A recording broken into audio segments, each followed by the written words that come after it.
I assume that this is going to be a pretty quick one because I have one, two, three, four, five backgrounds to draw, and two of those one, two, three, four background, well, four or five, whatever backgrounds to draw, and like three of them are are copy and pasted.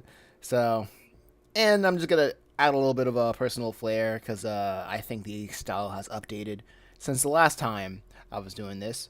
So let's get started. I think what I'm gonna start off doing is working on the bed and then move on from there.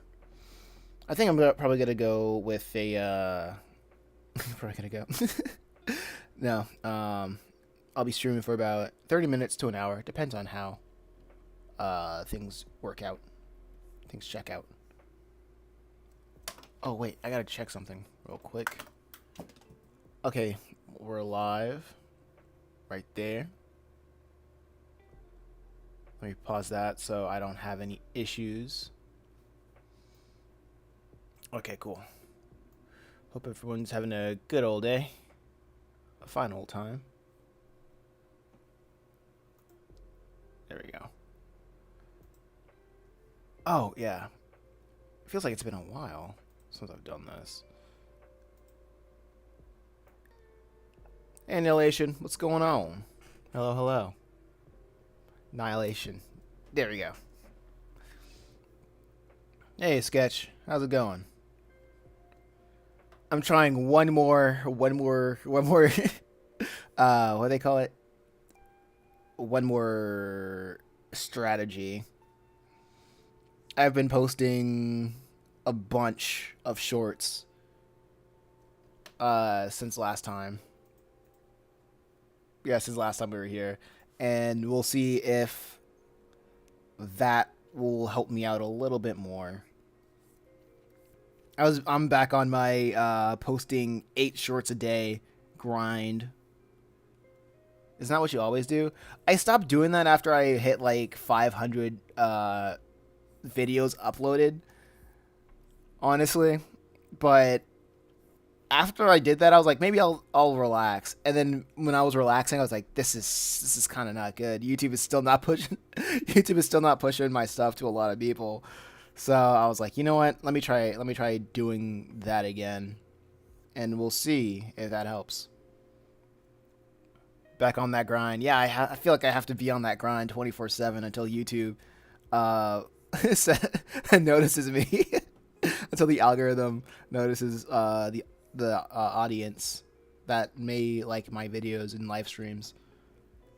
So if anybody who's new here, please drop that like to show that support. And if you're new, follow for more comics or manga, whatever you like, whatever you call this type of content right here. Because I noticed that YouTube likes to push live streams on people's For You pages when they've previously discovered your short or whatever. So I'm like, all right, I guess it's back on that grind again. But it's fine. It's really fine because I have a strategy. I have a content strategy now. So I'll upload 1,000. I'll upload 10,000 videos by the end of the year if I have to. Anything to make it dedication. But hey, it's fun. At the end of the day, I really like streaming. I really like interacting with people.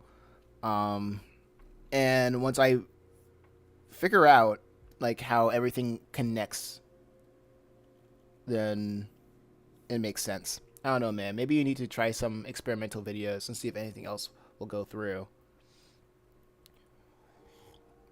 We'll see how this goes. We shall see. We shall see. Oh yeah, I almost forgot to do the thing that I usually do. The poll. Welcome. I like a welcome. Sub for more. And like to show support. What was the other thing? Chat what's on your mind. And the last one.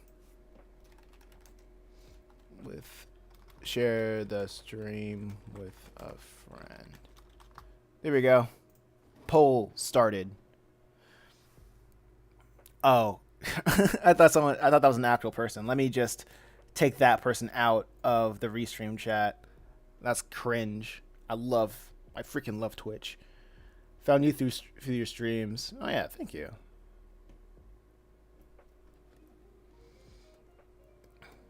Yeah, it's very inconsistent. Maybe you should try something else. Yeah. I'm thinking about that. But what other thing can I do?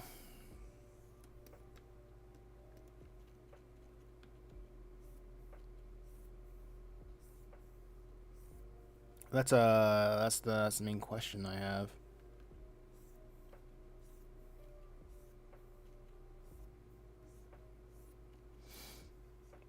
Wait, also, let me check.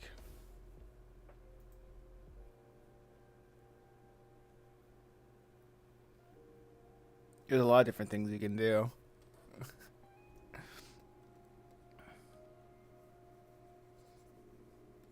I am not talking about anime or other mangas.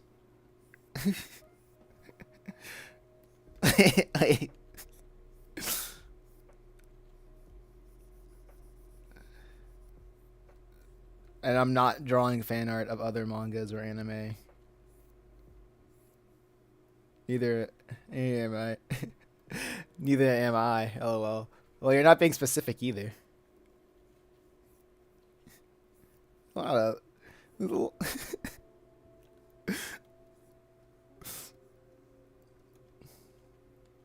Like, there's a lot of things you could do. What type of things? You know, things. Cool. I'm still lost. You know, things. Have I told you? I have told you many ideas in the past, but I guess I could do it again.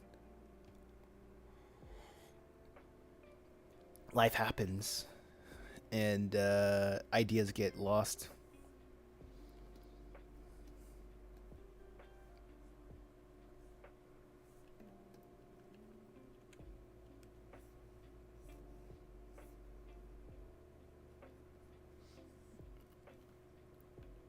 Wait.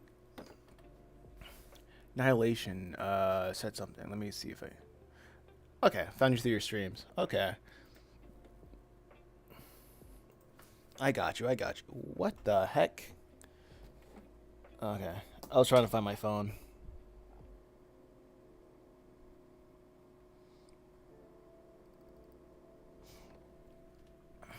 Okay, let's see.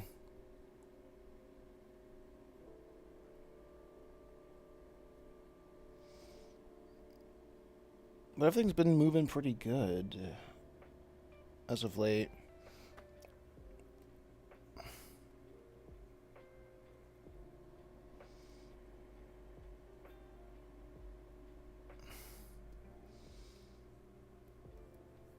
But honestly, uploading like 8 times a day.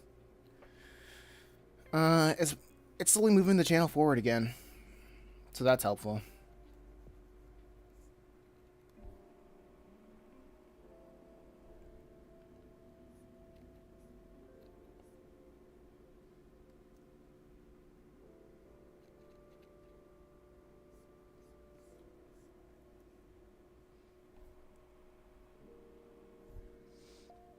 Okay.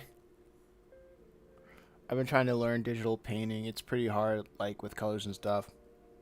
Oh yeah.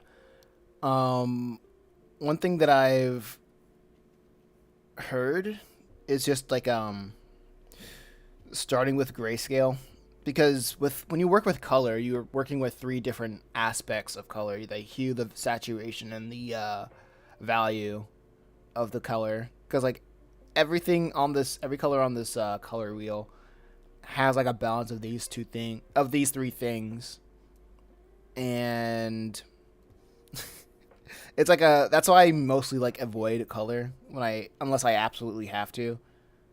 because unless you are constantly trying to understand like what colors work with what, along with okay, how do I get these bots out of here?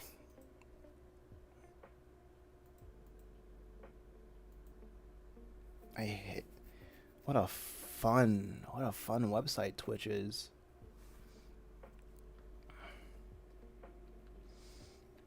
I knew I had to like have it in the background. Restream open in the background. Just because of that.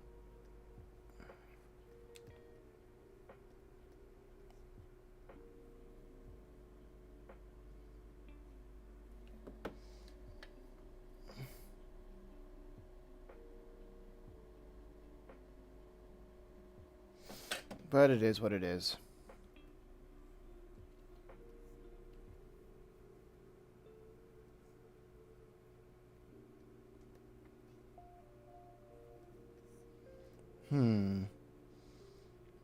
I kind of want to make this like straight edge in a way.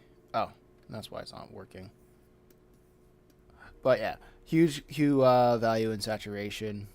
I don't. I just hate working with color, mostly because it's I don't know. It's just something that I just haven't really thought about most of the time. But yeah, it can be difficult. But I say like start working on like the values because there are different methods when it comes to painting digitally. One of my favorite methods is starting off with value, like getting your key values down, and then adding the the hues later, and then saturation one part at a time. Well, unless you want to like free ball it and just go everything off of the play everything by ear or by sight. Well, that takes like a lot of practice and studying.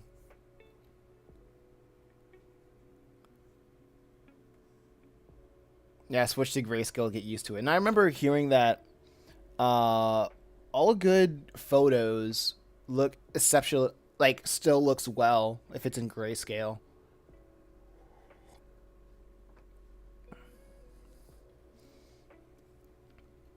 I feel like I kind of have that idea with all these comics is I want them to be good in grayscale. So like if like down the line if somebody do want to colorize it, like the hues will still be good.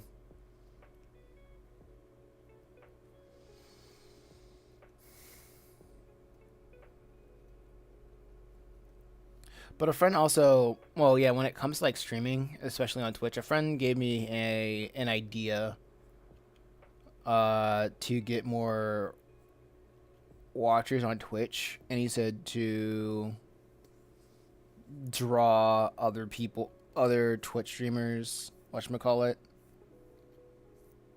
uh, characters or their other VTubers, and draw them. Go on their Discord servers, say like, "Oh yeah, I did this. Check this out." And I also stream and I make comics. And I'll be like, "Oh yeah, follow him, follow me, Anonymous," and I'll get an audience that way.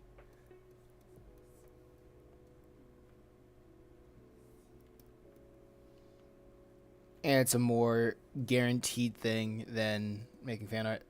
That's how's that any different from doing fan art? The audience is more focused. Yeah, the audience, like the target audience is way more focused. Because the thing about advertising is that the broader you go, like the less, the whatchamacallit, the less say tangible your target audience will be. Like if I drew Jujutsu Kaisen, I can't imagine the audience of that. But if I go to like some popular VTuber, I can see. Oh yes, I can see like how people interact with this content creator and its target audience. that makes sense. That makes sense for me to go after because it's people like it is people who interact with Twitch streamer. Well, people who live stream content. It's more in the Venn diagram than making fan art of a manga where the audience may not even like watching streamers to begin with, live streamers to begin with. Well, they got to be popular, but not too popular. Oh yeah, it's just like probably within the ballpark of like that I have. So popular, not too popular. So probably within like 1,000 fans or whatever, or 10,000, or upwards of that, from 1,000 to 10,000, around that ballpark. Well, I don't know if anybody's at that 10,000 range. 10,000 to 5,000, or 100 to 1,000. Let's start with that.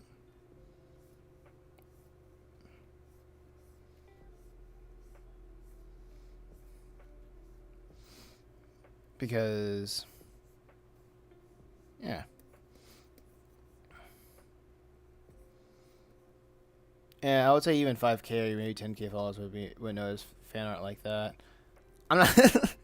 You're the guy who you're the VTuber guy. So you're the guy who frequents Twitch. This is new to me. News to me.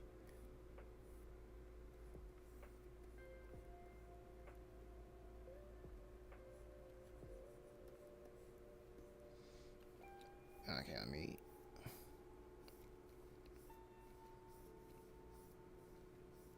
I can't draw a single straight line.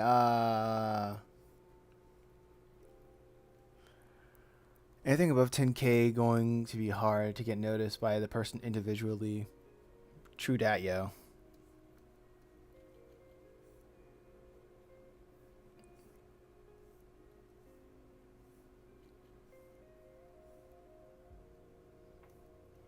True dat, yo.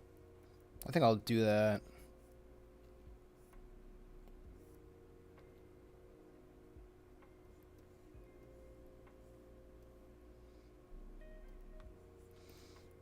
Because while I wait for YouTube to do its job.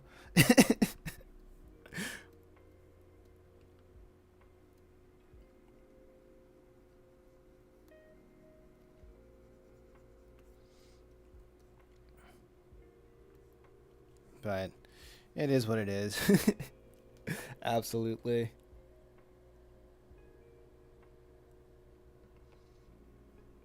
Yeah, this is shaping up to be an hour-long stream. Oh well.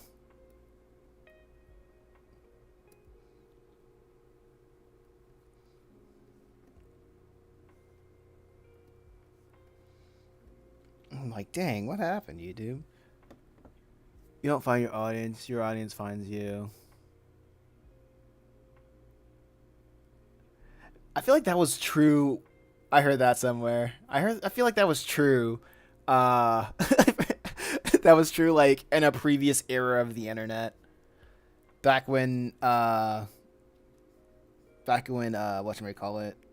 algorithms weren't so prevalent.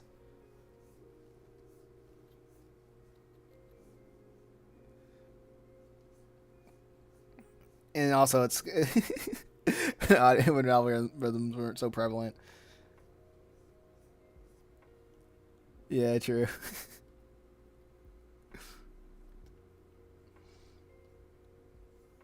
And also I'm like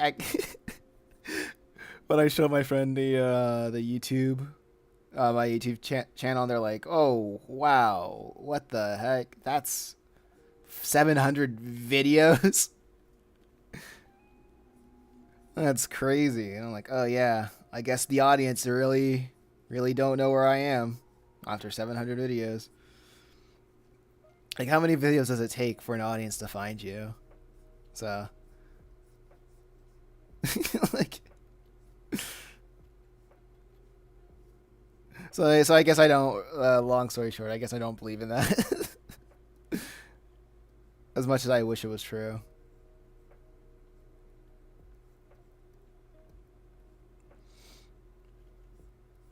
Okay, so let me see if I can draw a little drape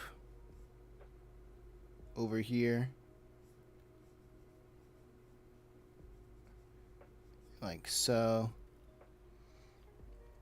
I've been hardwired, but I've hardwired my algorithm to recommend small artists. The amount of people with 1K or like under or under I follow is crazy. Okay. Yeah, I remember watching a video saying that people who there are like two types of people. There are like different types of people. I don't like saying two types of people. That's a generalization, but there are generally types of people who look for smaller channels, and then people who only watch like the best of the best, who watch like popular stuff, right? And those are like they completely have two different habits or viewing habits. I remember I talked with a friend and we basically called it the paradox of fame, where before you would have an issue trying to get people to interact with your stuff, people trying to put you on. But once you already get popular, a lot more doors open, a lot easier and quicker. Like every time I see like a creator signing on to Dark Horse or whatever, what have you, it's funny because they're pretty much in the position to like they don't need to sign on to a company like that, to like any publishing company, because they have an audience that's probably that could probably reach they can probably reach way further by themselves and going with them. But as they say, the rich get richer. Yeah, absolutely.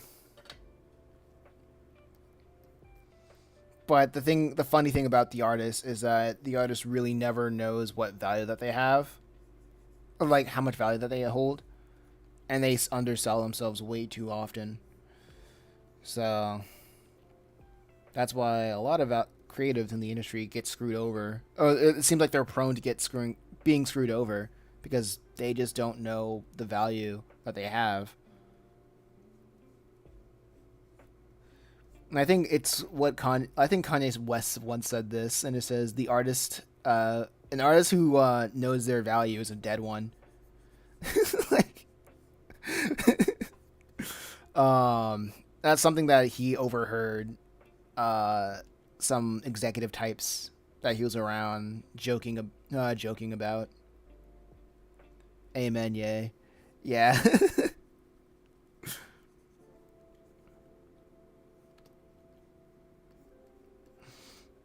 So that's what it's true. It's freaking true. Well, God forbid that happened to me.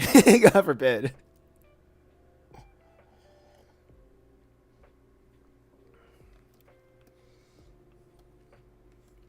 Because it'd be because if I ever blew up, man, I'd be too powerful. I'm like, it's over. It'll be over for everyone else. And that's why it's important for an artist to build their own brand. It makes some way harder to be replaceable. Makes some way harder to be replaceable. Yeah, that's why I. Oh, makes them. Yeah, that's why I'm kind of my unpopular opinion is that I'm against artists like linking up. Honestly, when they want to do like a group, if they everybody wants to make their own Shonen Jump, or like smaller artists wanting to group up to make groups, you know, I'm like, you guys don't really need to do that. Nobody really needs to do that because the individuals are not making brands for themselves. They're just making the brand. They're just handing over the brand to somebody else in hopes that they can ride the coattails off of that one person who's able to make something out of that brand. Which in reality, the artist should have ownership of what they create instead of handing it off uh to somebody else to deal with. Like, no, it's your business. It's your yeah, it's your intellectual property. It's your business.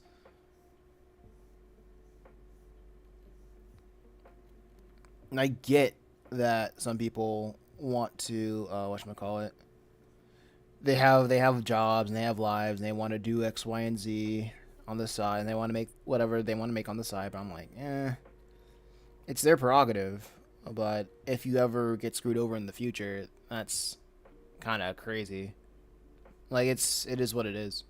Well, sometimes it's not always like that simple. Some people just do their craft for the money, or they have no choice because of the time or the life situation to work on their own thing.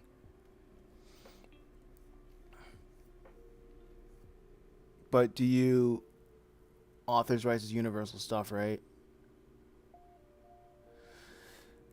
Authors' rights is universal stuff. Definitely.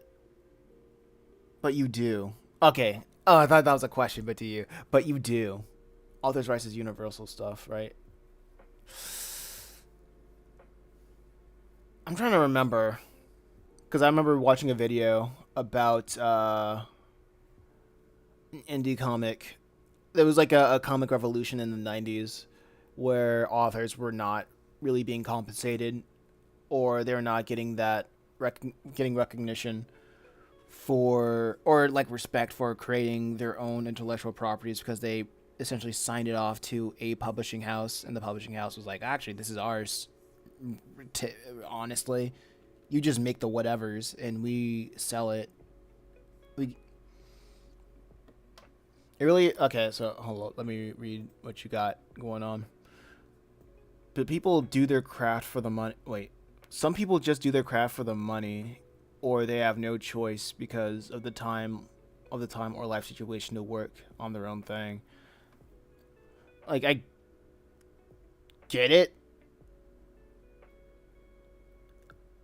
At the same time, if you don't have the means to do this, then by all means, find something that supplements it.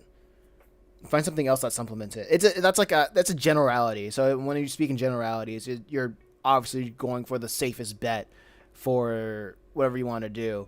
If you're an insane person like me, then you put all your chips in one thing and deal with the consequences later. Even though like it's the most painful thing to say to your parents and whatever and your loved ones because they want you to have the easiest life ever. But the easiest life ever, like you probably like unaliving yourself is a better preferable option than going with the easiest life ever. Personally, for me.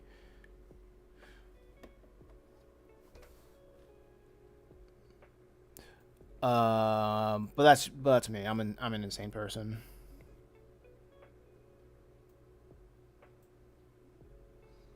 It's really time consuming to create a manga or any story for that matter, especially if you do something on your own on top of work and make money for a living. Not everybody's not everybody's fit to be a manga creator, or not everybody's fit to do the art to do arts. Not everybody's fit to do everything, to do anything everything that they want to do. You know,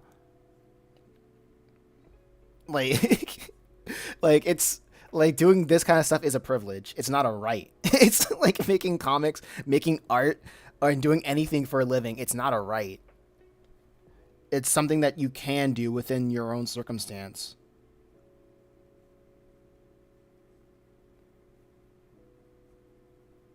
And sometimes some people have to like claw harder to reach what they want to get it. So that's why I don't like the argument of like some people got to do X, Y, and Z. And I'm like, life is never fair. Life is not a game of chess. Nobody starts off with the same number of pieces ever. So you everybody are born in different circumstances, different privileges, and different ways to get to different goals in life. Some people got to claw harder. Some people get through it through nepotism. So it's not a cool thing to think about, but That's how I see it. That's how I perceive it.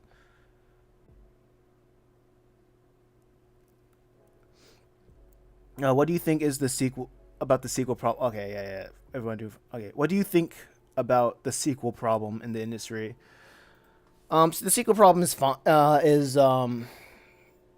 it is what it is. Honestly, with all these sequels is, and I guess everybody understands that the reason why people make sequels is because it's a safe bet. It makes money, and it really hinges on the psychology of the audience because everybody said they want something new, but nobody really wants anything new. It's a weird paradox because it's a weird paradox that comes along with branding because when you try to pitch a new series to like a network or like an executive, you have an elevator pitch, and I'm pretty sure if people who don't know what an elevator pitch is, you say it's like proper like popular property A meets popular property B because that's the fastest way to get across an idea that hey, it like these elements worked before in these two series, then it must work with this new series. But at the same time, you're basically riding the coattails off something that's popular without showing that you have the expertise to execute it. So usually when people or new people come in, they don't have the expertise or of execution. Therefore, it can. The people with the money, the executives, may not even care to like promote it because it's a lot easier to promote.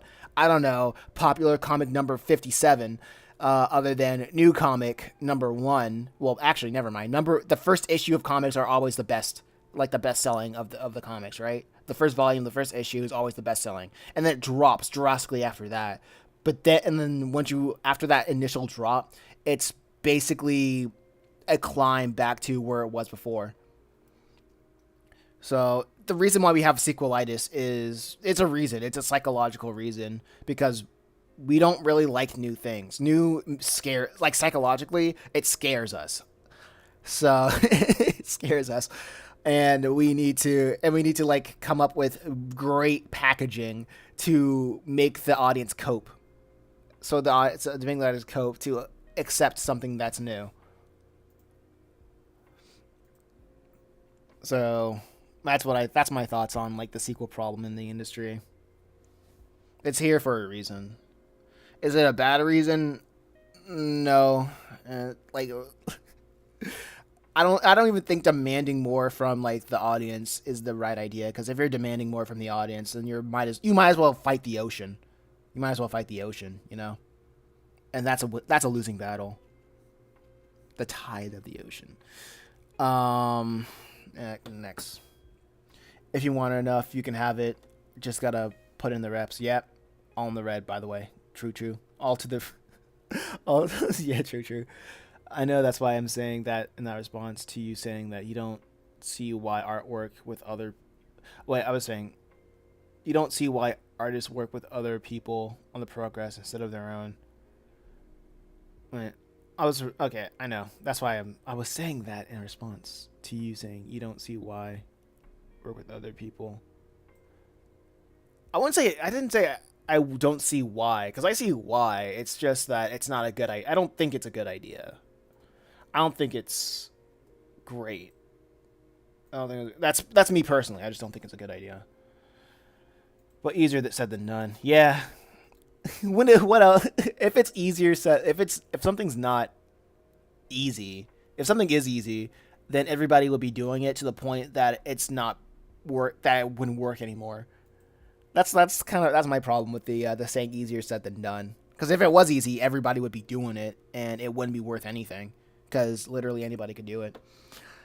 Um,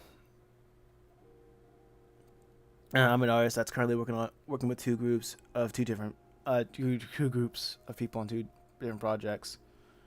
Not professionally, without funding. I think the biggest hurdle with art is how competitive it is right now, and everyone wants to be an art director making their own thing.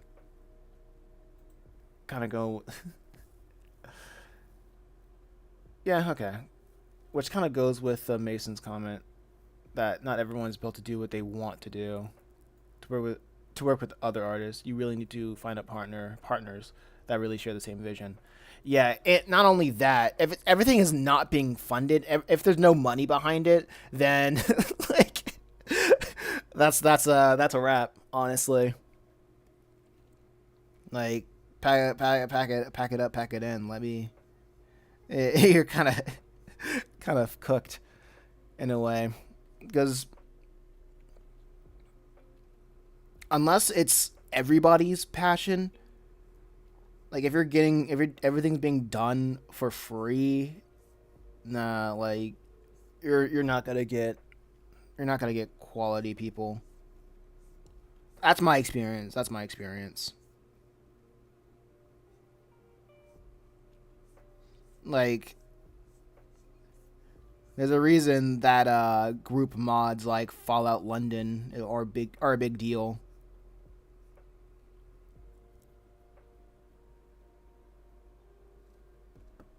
No, our projects are going well without founding. We're also a group of people that have the means to be unemployed for an extended period of time to focus on these projects. Well, self-employed. Yeah, self-employed. I completely understand.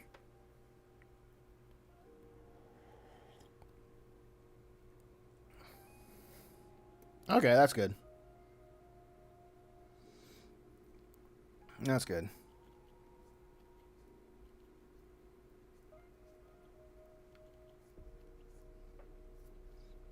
I guess the I'm more attuned to horror stories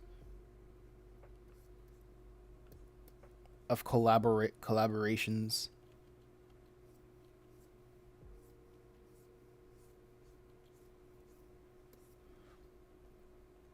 But I'm glad some people are able to have good experiences working in groups.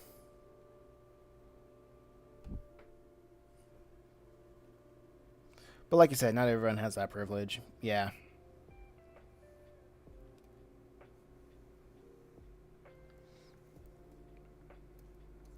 And like everybody, and plus everybody isn't. Yeah, it really depends on like what you are equipped for. I just got off of a conversation saying how talking about how I can't. It's hard for me to follow other creators because I always find myself comparing themselves. I get jealous and find myself comparing myself to other people and like how fast that they reach their success. And it really has nothing to do with like how they upload, but it's just YouTube discovered their audience a lot faster than they were able to find it for me. Like, is that something on my part? Maybe, but I can't put my finger on why specifically. So that leads me to continue grinding, just min maxing. Right now, I'm in my min maxing era of YouTube.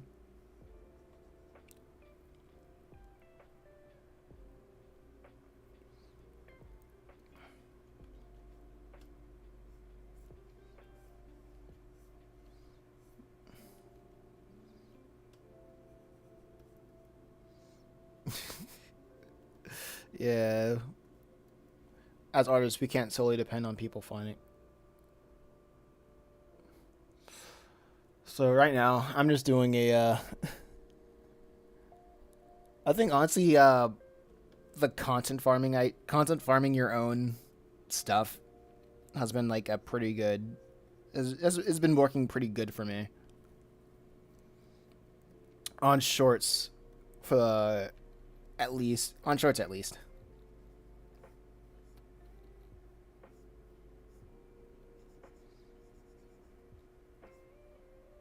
Oh man, I hate this.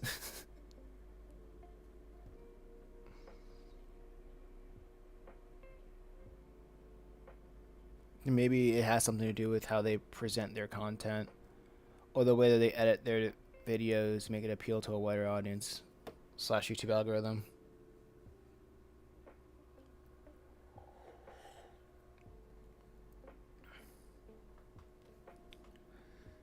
I mean, there's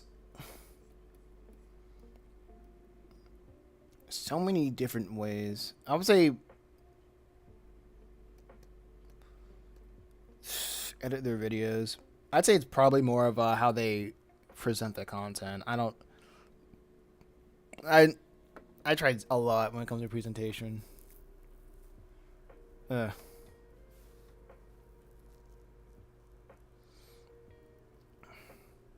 Oh man, sketch. That really is dicey. Do you stick with your guns and try to be your own individual? Or do you pander and copy and paste other people's styles of presentation?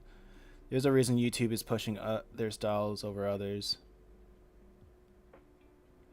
Yeah. Copying and pasting is what you should do when you start off, literally, because like copying and pasting other people's styles is like literally. If somebody would ask me like, what should I do if I want to make my own stuff on if they want to make their own stuff on YouTube, I'd just say, yeah, just copy and paste whichever is popular. And then once you get to a certain clout, then you can start doing whatever you want to do. Once you have a captive audience, like if they don't mess with it, then they can leave, and that's cool and fine and dandy. But you gotta need people to know who you are, get used to what kind of stuff you make first, before you start being an individual. Start being an individual out of nowhere. Some people get blessed with the algorithm, with an algorithm poll, while others they have to just min max. Yeah, they just have to min max.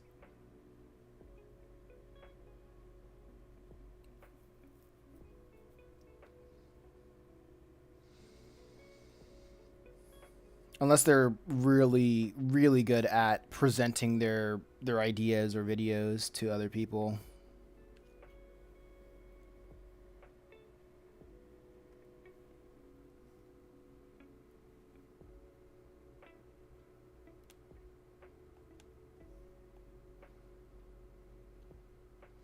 But that's me.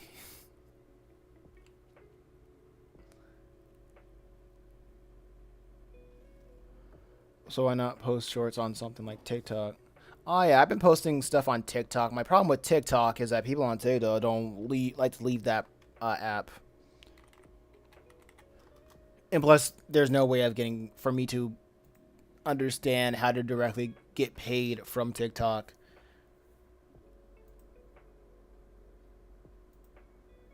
And like I would also like live stream on that app as well. But my problem is I need 1,000 followers to live stream on that app.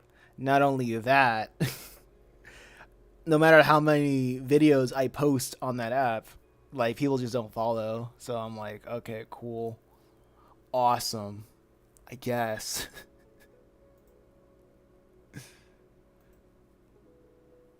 You know. So just Frone, how's it going, Frone? Don't know if you're still there. I'm sorry. Oh yeah, you're still. I hope you're still there. Oh, what's going on, Frone? Ugh.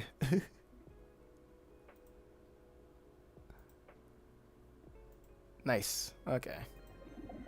Whoa. Yahoo Pizzas just subscribed. Thank you, Yahoo Pizzas. What the heck? Yahoo Pizzas just subscribed on YouTube. Whoa, check that out. That's new.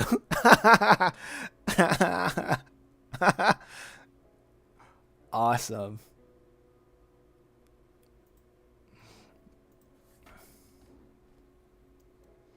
I appreciate that. Anyway, I don't like this background. It's so janky and not cool. I gotta pull up the whatchamacallit, the perspective rulers. I need to pull out the do the pop out chat for the vertical live streams.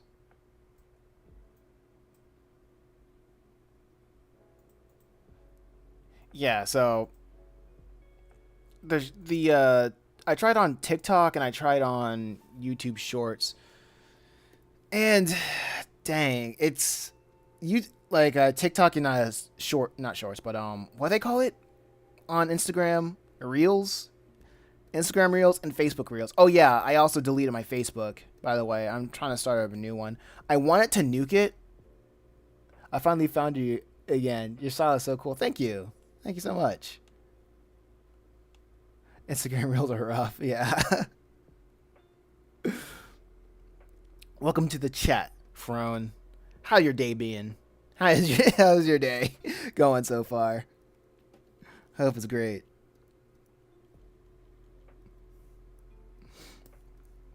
Yeah, Instagram like yeah, reels are one tough cookie nut to crack. So I'm like, you know what? I'm just gonna focus on YouTube because honestly, it's still been treating me leagues better than other stuff. I think YouTube is the social media that I have the most views on now, so that's cool. It's great actually. I love that. I love that your day is doing great. Discoverability and engagement on Instagram is janky. Yeah. Tried posting on Instagram a couple times and gave up quickly. I just hate how uploading stuff on there works. It's so whack to upload stuff on Instagram because if you want to have a decent uploading experience on Instagram, you gotta have a Facebook to upload your shorts, to upload your reels. If you want to upload your reels on like your desktop, you gotta go have a Facebook account that's linked to your Instagram account, and from there you can add captions, you can add trending sounds, you can add all of X, Y, and Z that you can do from your phone, but it's just more sophisticated on Facebook because they really want you to use Facebook, and it's annoying as all heck. But hey, it works. It works. But at the same time, I'm still not getting any views from posting it like that. So I'm like, whatever. Whatever.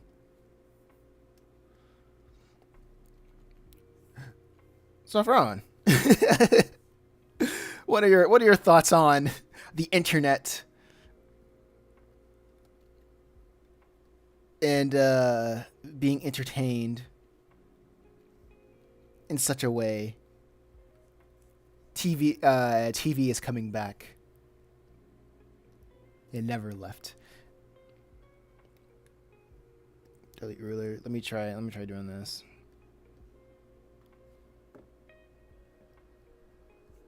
Facebook went to crap when the homepage started to look like a cheap daily newspaper. Don't know. It's kind of complex to me.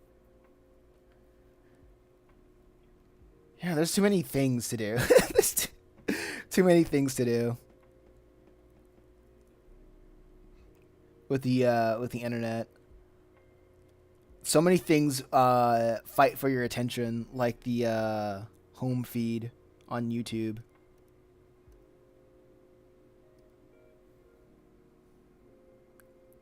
Sometimes it just makes you long for a more simpler time.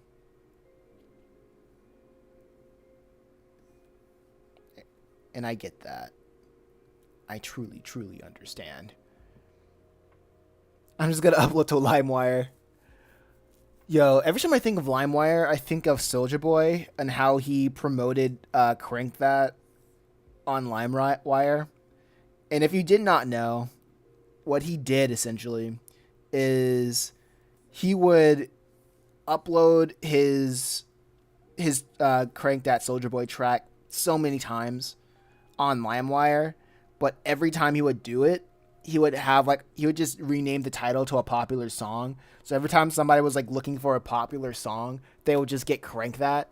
They would just get if they wanted to listen to Taylor Swift or something, they would download it and they would just get Crank That, and then they were like, "Oh wow, this is not what I wanted, but This is still pretty good. I like this. That was a very. And I'm like, you can hate on Soldier Boy, but you can't hate on that innovation. I'll never forget that. It's so rad. I love it. I hope you make it one day and become a popular live streamer one day. I hope so too. I appreciate it. Tell your friends, tell your family. Bug YouTube, I guess, to let the algorithm put respect my name.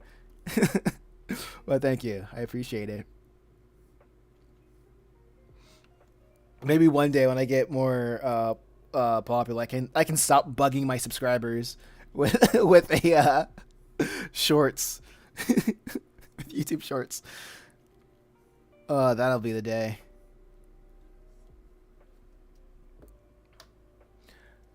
I don't think he would be capable of thinking something genius like that today, though, because everything's a little bit more complex. It's like what Fron said. A lot of things are more complex nowadays. If I wanted to like something like if I were to do something like that today, it would generally be impossible. Because let's say if I wanted to like make everybody see the latest Chimera Island chapter, and I just had and for the title and thumbnail I'd be like, Zootopia 2 sneak peek hidden ending or whatever. People would just click on it, be like, this is not. They wouldn't even have to click on it. They would just have to hover their mouse on the title and thumbnail. They would see it's very much not what they expected, and then they would just leave. And that wouldn't even count as a view. That would be downvoted, and I'd probably get like reprimanded by the algorithm for doing such a thing. Because back in LimeWire, you weren't reprimanded for doing something like that. It was the Wild West. Everybody was anonymous. You could be getting Taylor Swift, or you could be getting Soldier Boy. And it was up to your daring intuition to figure out which will be which.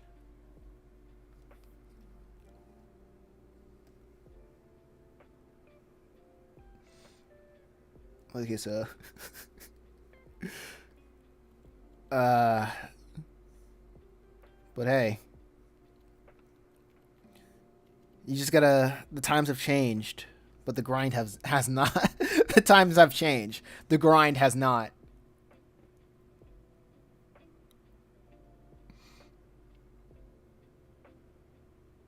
Oh, what comic or manga you're making? Oh, this is Let's Go Metal Hero. It's about two siblings who want to turn a robot into a superhero. This is sibling.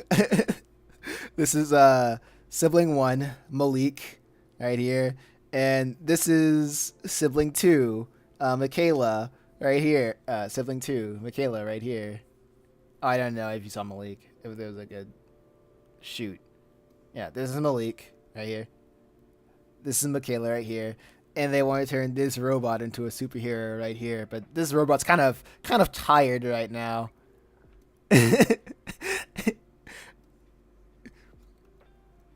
Robot's kind of tired right now. So, yeah, that's the premise. And I'm halfway done with this comic actually. I'm also working on like three other comics as well. As well. Oh god. Oh my god, brutality. Yeah.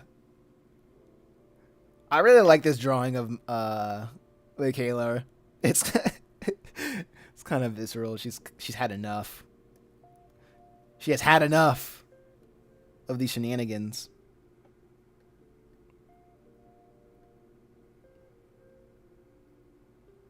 Yeah, so I'm drawing this background with a ruler because I don't like how it looks when I freehand it. It just looks kind of gross. But yeah, you gotta. Well, I guess the way that I'm doing my marketing for the comic is pretty much guerrilla marketing. Because I'm just posting everything like 8 times a day. And I probably won't be. I won't run out of content until like a good while. Robotic shenanigans. Exactly. Exactly.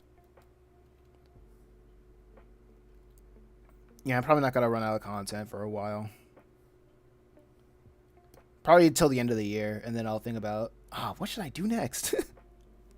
I'll probably voice act, go back and voice act all the previous books that I've made, and then re-upload my voice, like my voice clips, and then the thing starts all over, and the farm starts all over again until like YouTube tells me to stop and delete everything.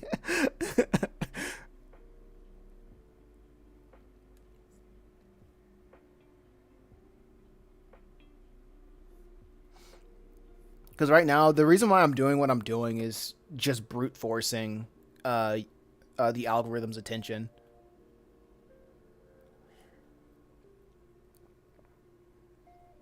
Because I'm not the waiting type. I hate waiting. I'm not the waiting type. I'm like, people see this, they like what they see, and YouTube, you are not providing the people what they want. So I will do it. So I will brute force my way into being seen. So that's my plan. Actually, I should make the vanishing point eye level to Malik. That's how it works. I remember.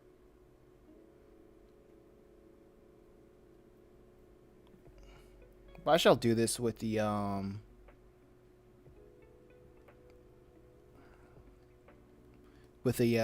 drawer over here, the shelving.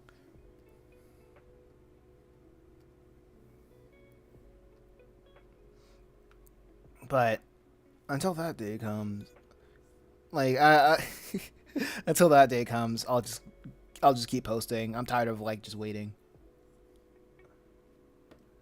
What is your uploading schedule and live streaming? Live streaming too. I'm trying to figure that out. Hey man, cringe killer.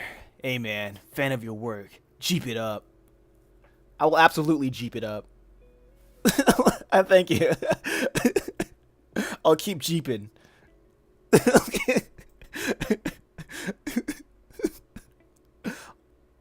keep. I'll jeep it up till I die.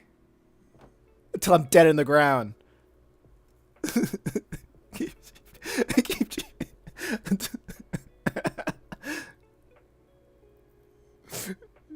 I love that.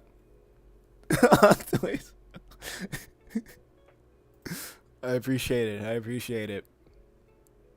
But I'm trying to I think I might keep it up with like uploading once a day, Monday to Friday. Cuz I feel like for a while I thought that maybe YouTube just doesn't like me uploading every day or just live streaming every day. But at the same time I'm like I don't know what YouTube wants from me. Right? So I'm just going to keep doing what I do. And plus I just genuinely like live streaming. And stream as regularly as you can. I think I'm just going to stop listening to YouTube gurus now. Because I'm like, none of what these guys saying are working. And I think I just gotta trust my gut now. I gotta trust the numbers that YouTube provides me. And trust my gut. I think I'm only listening to one guy now when it comes to YouTube. And I'm just not finding my general answers on YouTube anymore. But I like the popular guys anymore. Because it's just been ridiculous. It's just been ridiculous. Some people say quantity over quality. And I'm like, that's crazy because I have a lot of likes on my videos, but it's not being pushed to more people. So where's the quality? So I guess I have to go with quantity until I get more subscribers, and then I'll decrease the quantity, and go more. Probably just make longer uploads, maybe. YouTube algorithm always shuts the gate of underrated YouTubers who make great content.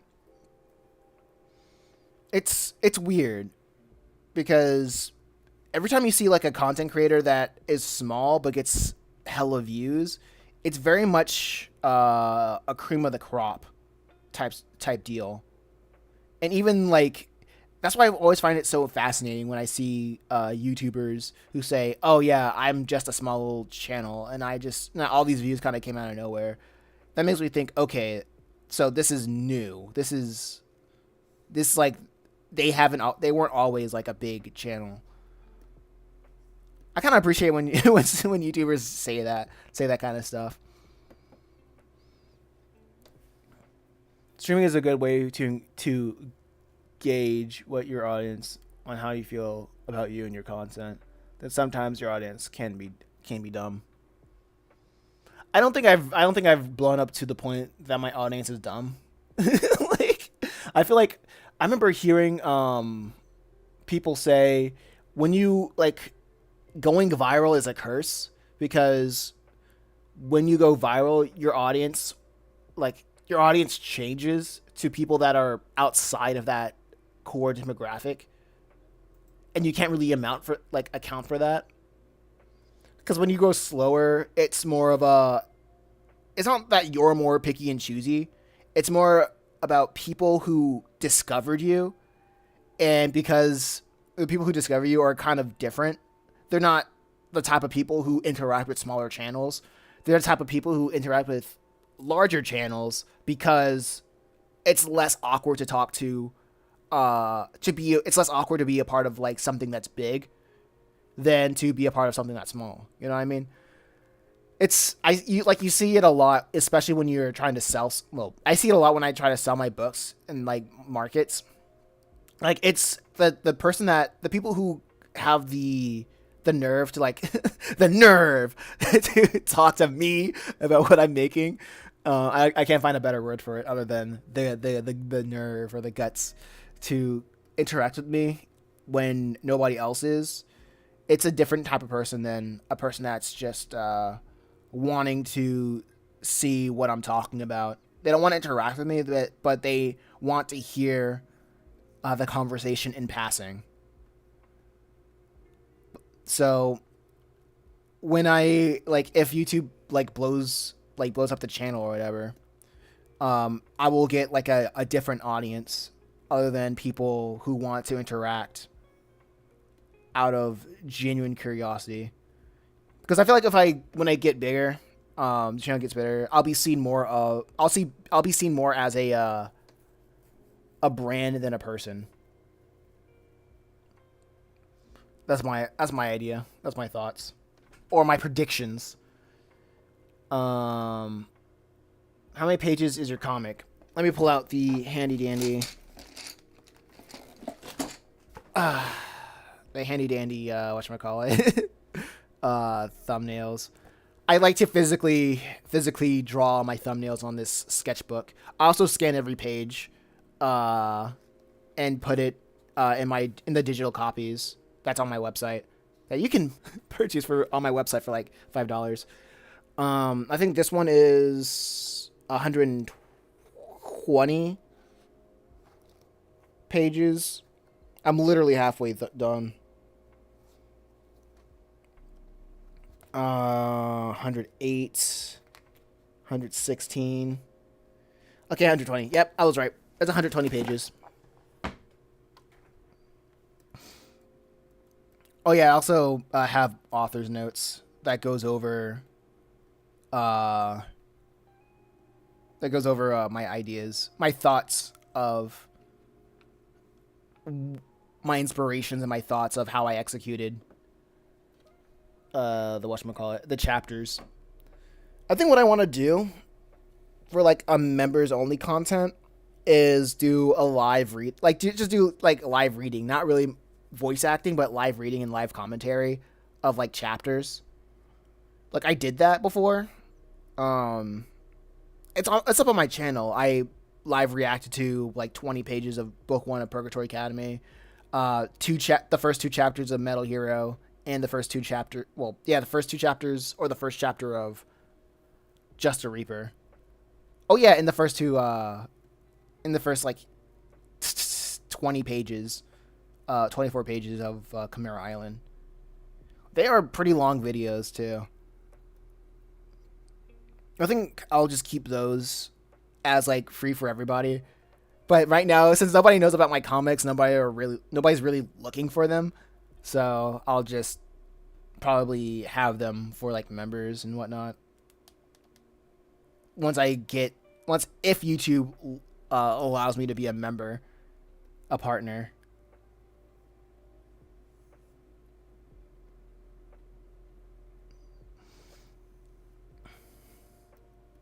Because I kind of like those videos are kind of cool, but I know like since nobody cares about like my comics, then I won't.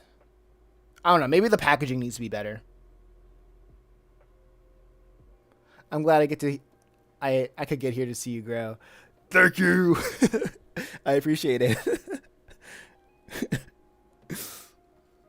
Like honestly, this feels really great because I've been trying to grow, been trying to like have people see my comics for the past since 2019, since 2020.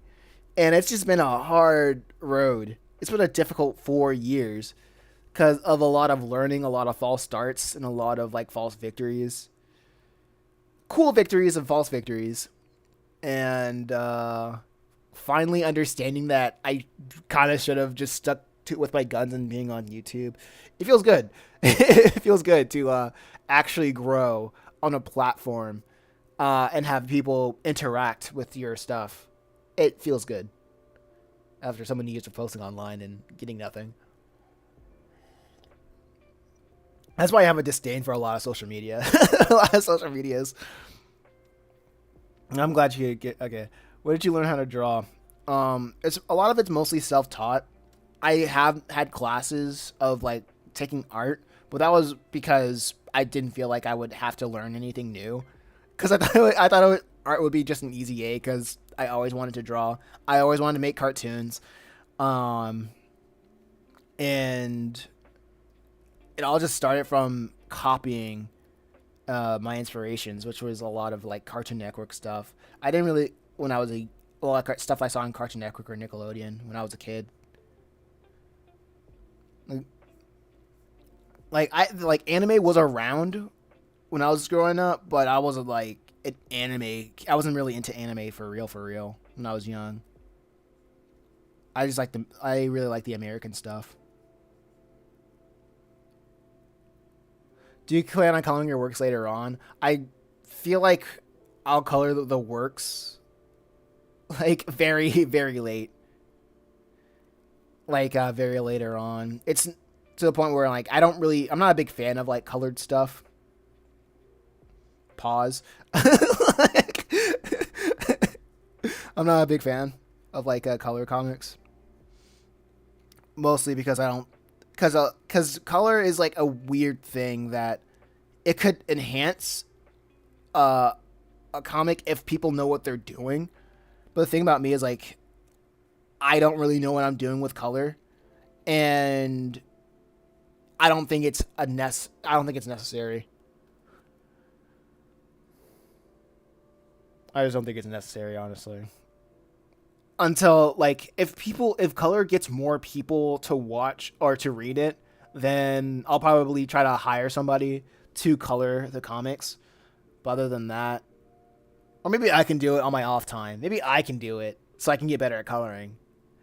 Food for thought, maybe. Food for thought. Maybe I should color the comics on like when I have my off time. That's food for thought. But anyway, anyway. um, what? What else? Maybe. Oh, 4 people were watching. Yeah. I'm glad. I'm glad about that. GTG. Good luck. Thank you. Thank you for stopping by, Cringe Killer. I'll keep on jeeping. I'll jeep on keeping.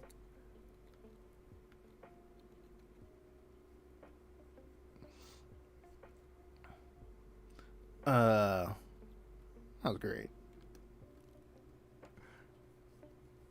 So, let's see.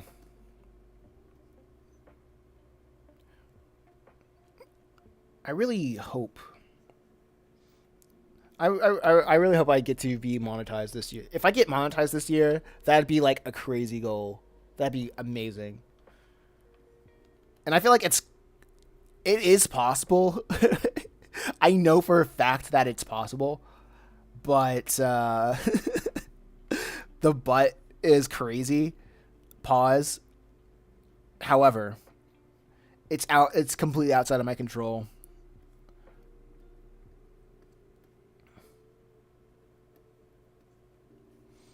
So the only thing I can control is like how much I post and how often I grind.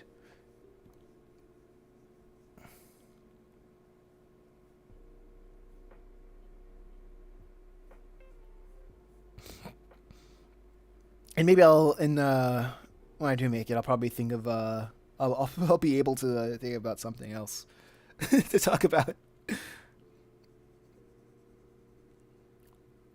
I think one thing that I'm looking forward to will be very interesting is ramping up production, like getting assistants or getting enough money that I get to hire out teams to work on the 4 comics simultaneously, so I can tell the stories that I want to tell at a faster rate.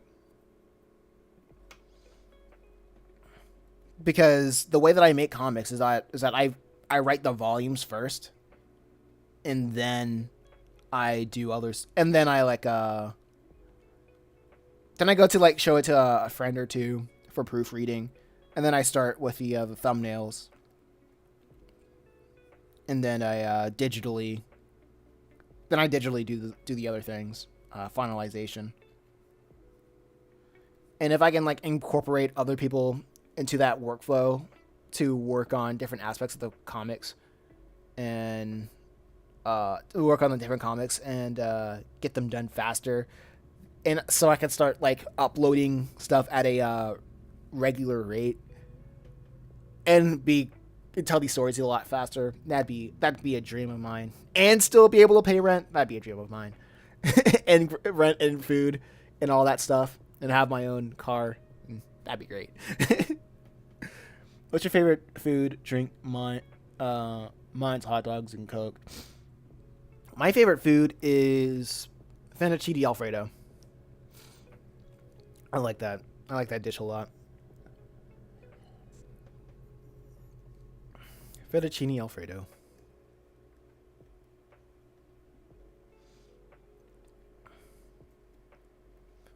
I think it's mostly because like my mom would buy these little packets that I would make all the time, and it's good. I like the smoothness of the sauce. I like the way the pasta, how how like how the pasta is. I don't know. It feels good to my palate. It fits my palate.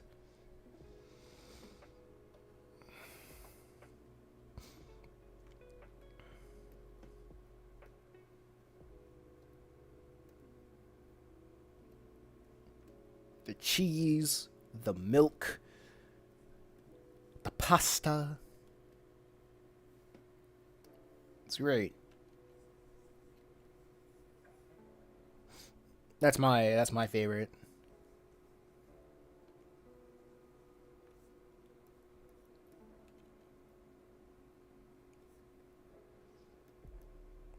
Let's see. Da da da da da. Yeah, this is looking fine. I'll probably do like a gradient for the back. Mamma Mia. I love me spaghetti.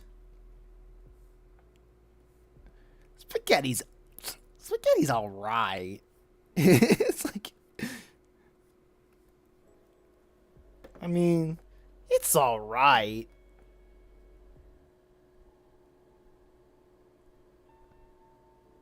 I just don't like the meat sauce is fine, I guess. IG.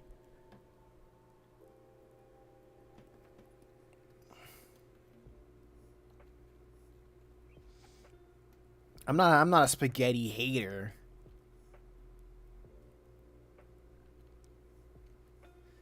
but I'm not a spaghetti hater. I'll just leave it at that.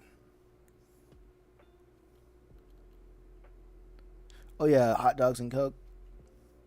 Nothing wrong with a good glizzy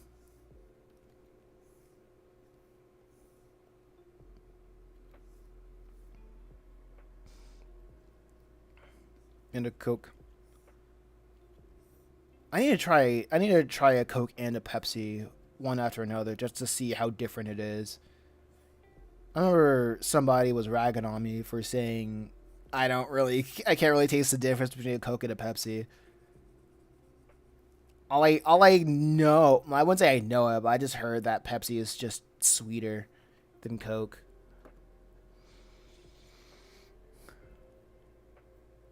You know, good night in the Philippines. Frone. Thanks for stopping by.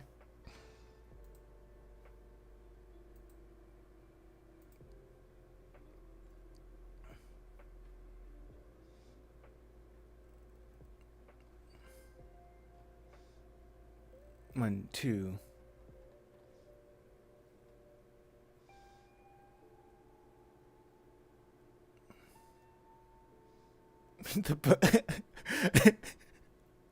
Oh, YouTube's promoting the booktube community. What the heck?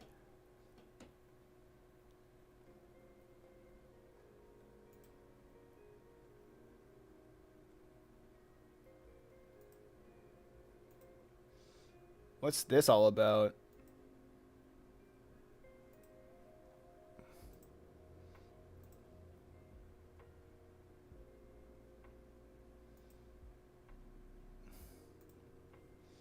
Why isn't YouTube promoting me? I'm in the booktube community. Maybe I should ended up switching back to color. I ended up switching back to color and it's going pretty good. Nice. Black and white good black and white images also look good in color. Would I lie to you? When was the last time I was wrong?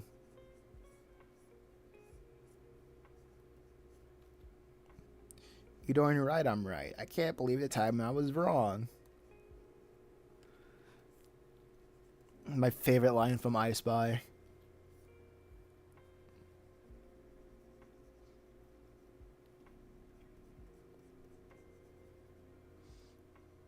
I can't I can't name a single time.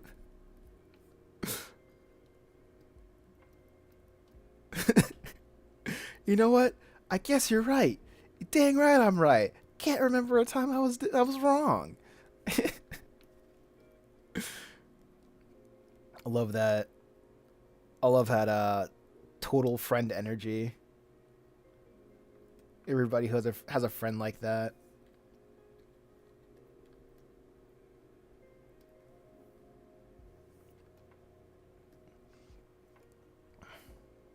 Okay, this is way better. This looks way better. I spent too much time on this background because I was an idiot thinking freehanding it would be cool, but I was wrong.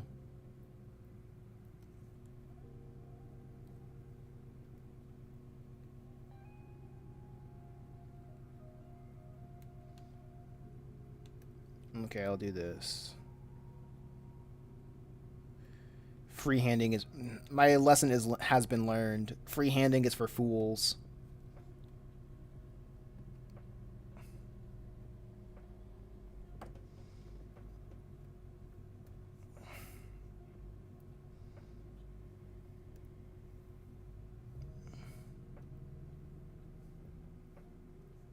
Okay.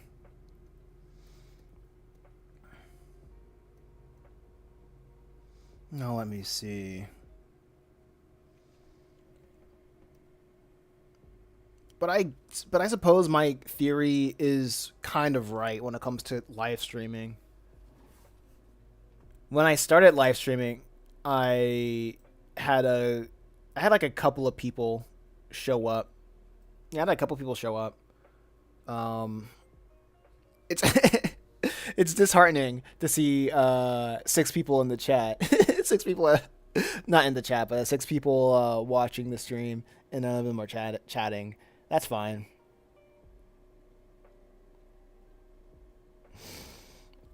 But it's just how it goes. It's how it goes.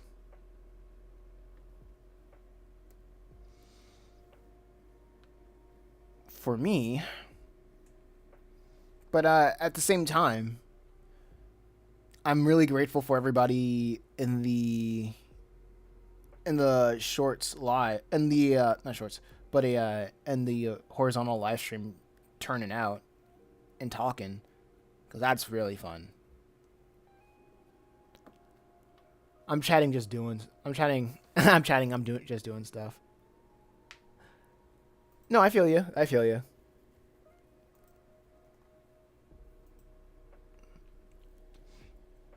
I guess the method of keep posting until I keep posting until YouTube tells you to stop. It's working. Just keep going until YouTube tells you to stop. So, I'll keep going ham.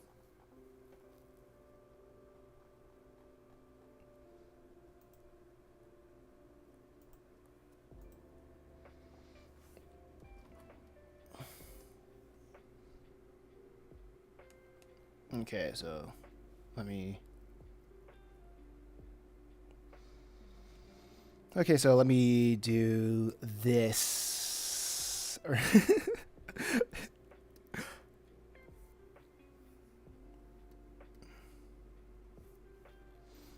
That's the weird thing about doing like drawing uh man-made objects.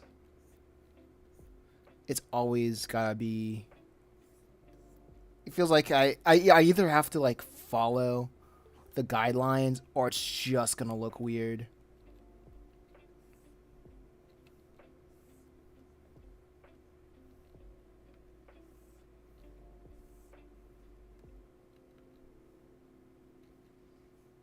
So I'm just tracing all this.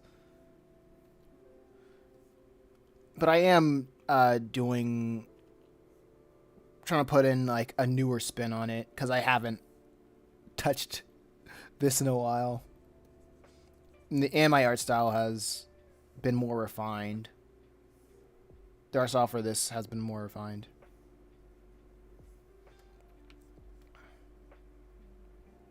At least I try to think so.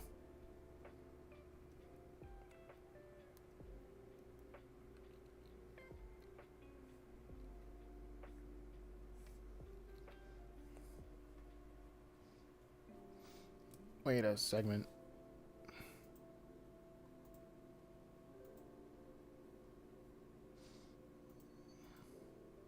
Okay, I was trying to check if everything's alright.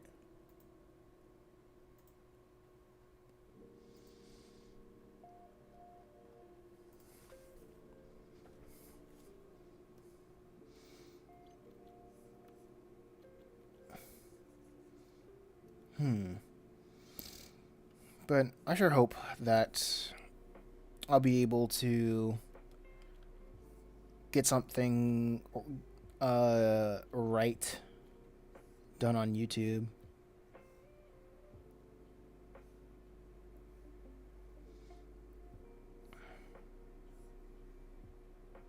Not on YouTube, but Facebook.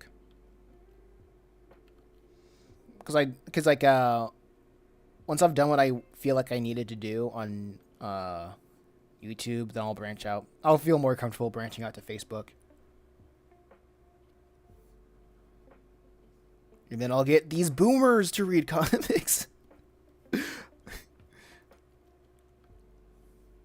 I shall get the boomers into comics again.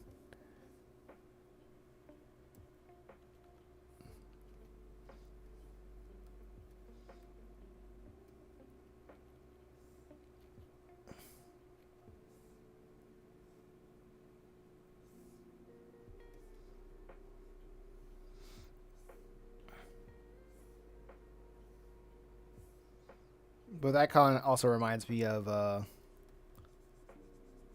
whatchamacallit, the rise of kidults as of late. Adults who buy Lego or just child merchandise or just toys and whatnot. It's a real thing, kidults. And I'm like, that makes sense. The people who grew up with all this stuff now have an income and they can buy what they couldn't they can buy what they couldn't afford as a kid.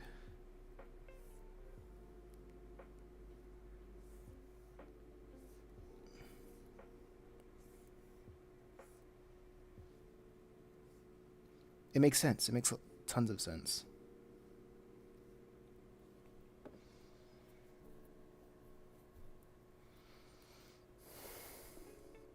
Well, wait.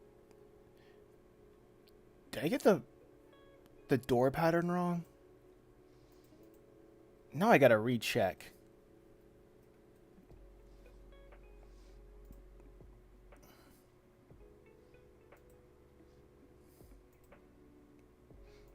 Now I gotta check. I think I have.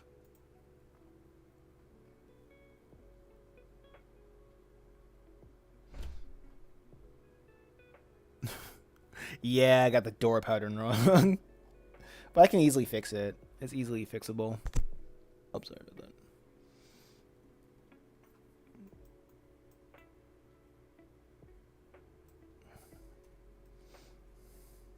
Yeah, it's easily fixable.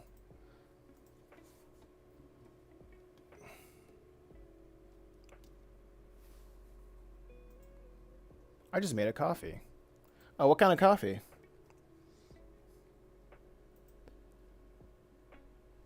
Is it just a black coffee? Is it just... Is it Blue Mountain? Blue Mountain? Is it from a Keurig?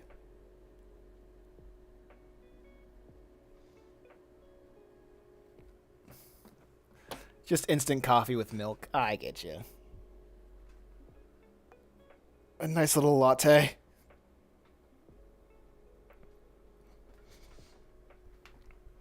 I usually drink my coffee just straight up black. I have some condensed milk in the refrigerator that I probably should drink as soon as I can before it goes bad.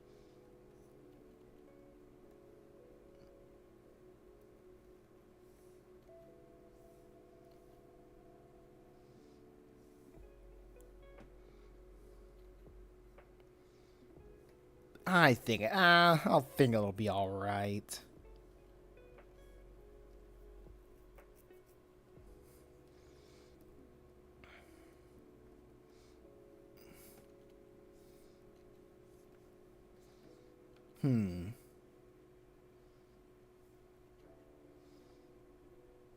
Honestly, coloring the comics, making a digital colored version of the comics on my off time doesn't sound like a bad idea. Honestly.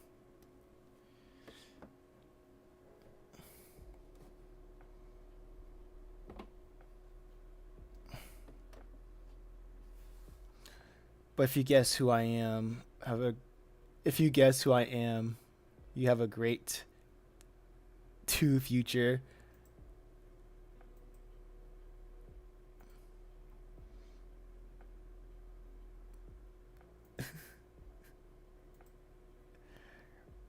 Reno X. Renox. Reno X. Renox.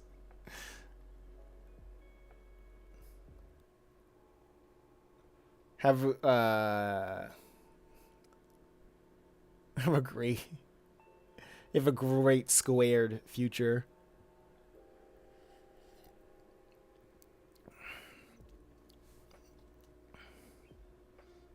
Wait, wait. Let me give you a hint.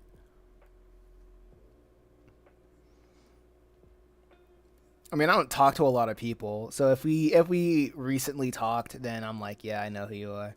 Talk to. Don't underestimate how slim my circle is.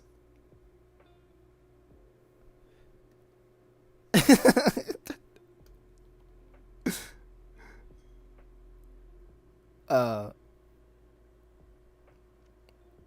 without the let me give you a hint. Without the X, but it's scrambled.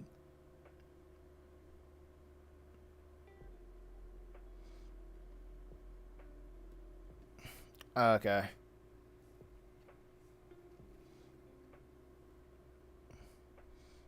Reno. No. Hold up. Reno. Ori.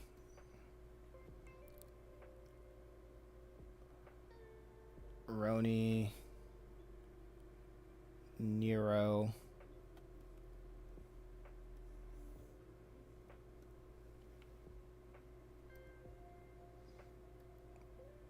Without the X. Have I talked to a Nero before?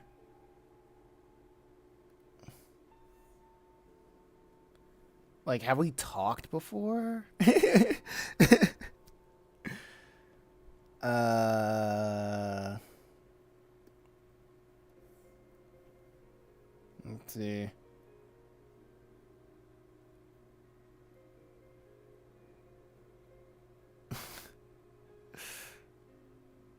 Nori. Reno, Nero. Those are the four thing. Everything else is a Neo. Yes, we talked before, and always I take your lives each day. Oh, okay. Cool. I appreciate you checking the lives. Oh, wait. Speaking of friggin' lives, I got to check the chat. There we go. I had to check. Pop out chat.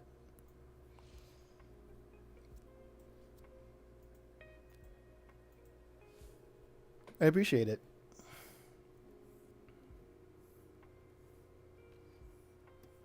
Now let's see. So how you doing? Renox.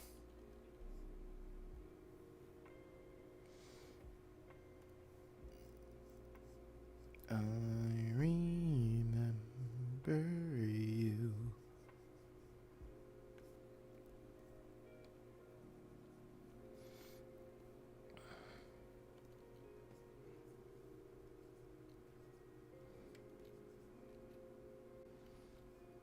How you doing?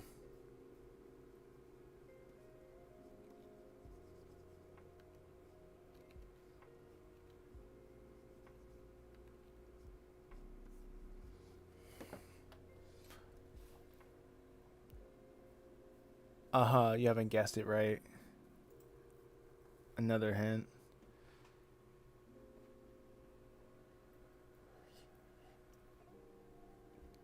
Uh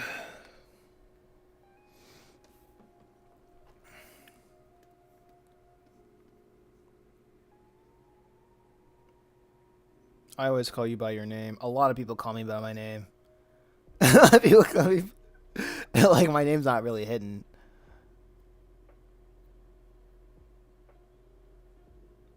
I'm one of the people you showed your face to.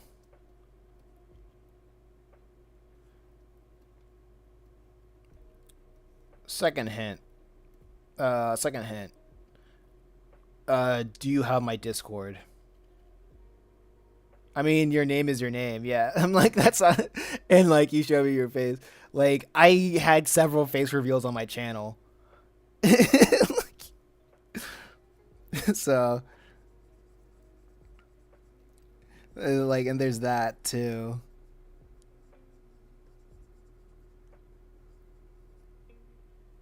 Nope, I don't have your Discord. Okay, so you're not that close.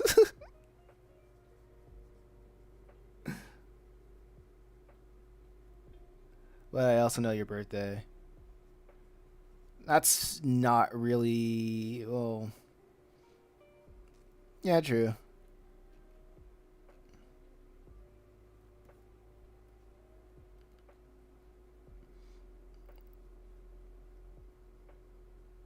Okay.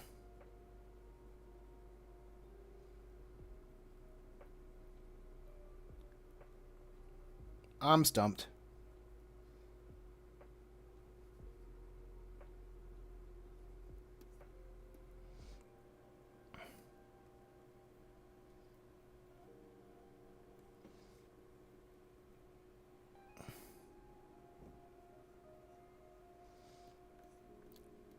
Let me.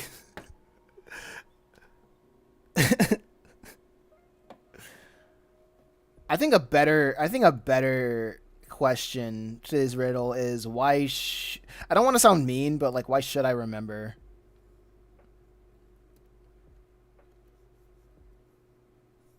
I appreciate everybody showing out to the streams and whatnot,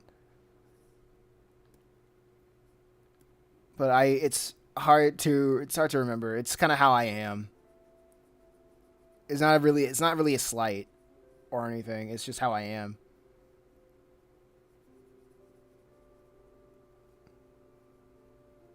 It's like why would I remember? Why would I remember? Good question. I just simply want to know if you remember me. It's easier for me to remember people who like are a regular in the chat. You know, like if you stop by and like if you don't make it a riddle to remember you, if you don't make it an effort for me to remember you, then I'll remember you. Like I remember Christmas Bush, I remember Sketch, I remember Bree Bree, I remember like because they come out in almost every stream and talk to me.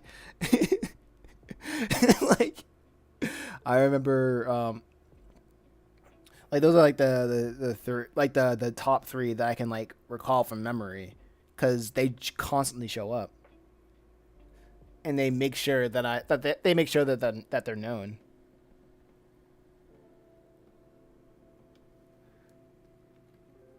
Like I don't have to work. I don't have to think about them like remembering them because they're always present.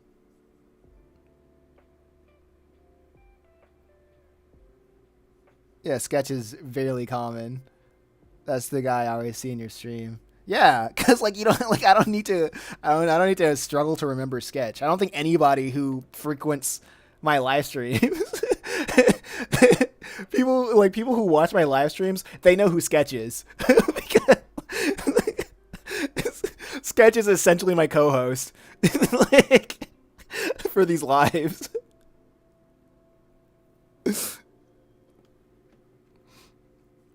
I should be doing drawing Let's Go Metal Hero featuring Sketch. Like, Max just subscribed on YouTube. oh, check that out. I've been here for past couple of streams. I remember Annihilation by name.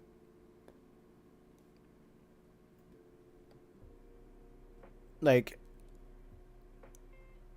oh yeah, and F's in the chat. F's in the chat is becoming more of a regular too.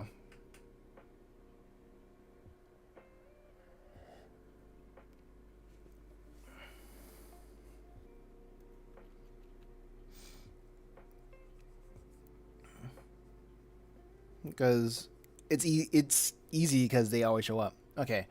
Do you remember the? Oh yeah, Asif the Gambler. Okay.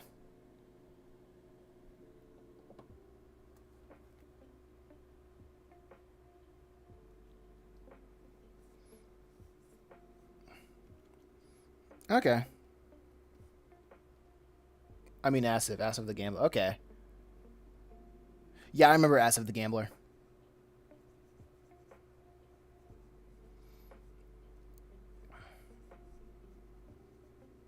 Oh yeah, and GT Cat or Cat GT. I remember him. And there's another. There were two guys that has the same name. One's the gamer and one's the I forgot. Yeah, but I remember because they constantly show up to my streams, and I it's we used to chat with you in your live stream.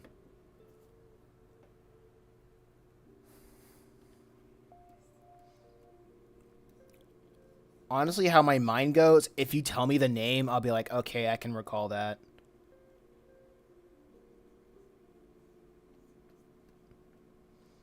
Because if you keep playing these games, you're gonna be more and more disappointed in how I do not remember. you're gonna be you're just gonna you're gonna be more and more disappointed. What happened to them though? Asif the Gambler. I think Asif. Well, Asif. I was gonna say he was going through some tough times in his home country, but I think his country hashed everything out.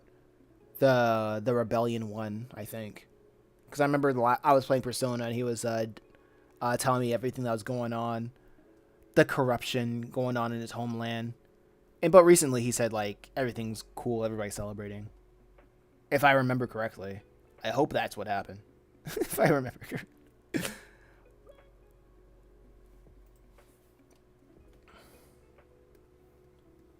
I hope that's what happened.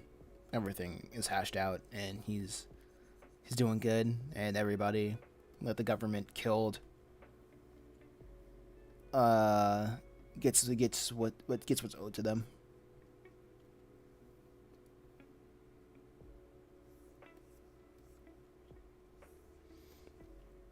But that's like my opinion, bro.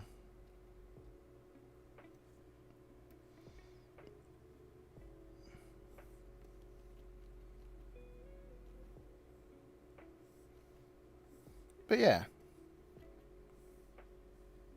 Oh wait, can you say that again? I didn't hear properly. Oh yeah, there was like a rebellion going on in his country,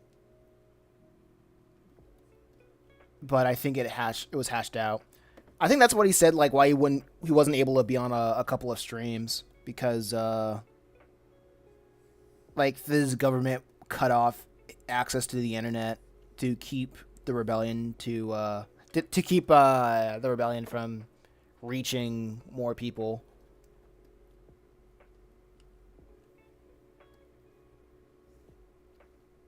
And I was like, that's nuts.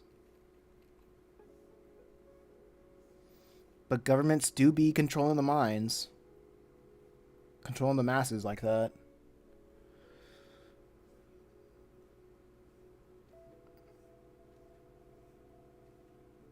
Me and my homies hate it when the government shut off the internet.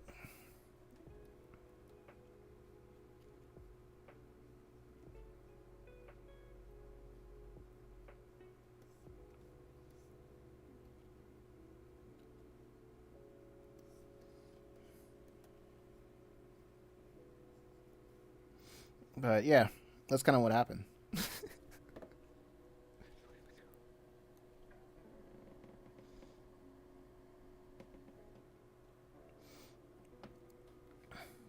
But yeah, I just saw the Deadpool and Wolverine the other day. That was a fun Marvel movie. They should make more of those. Fun movies? No. Everything needs to be a roller coaster for kiddos. Everything has to have a, well, that just happened moment every 30 seconds. Everything needs to be not serious, unfun, and well, fun, overly funny. But anyway, yeah, that's great that you enjoyed Wolverine and Deadpool. I can't get rid of I can't escape the Deadpool memes on my timeline. YouTube just keeps sending them the same Beastie Boys song. I mean, it was a roller coaster, but definitely not for kids.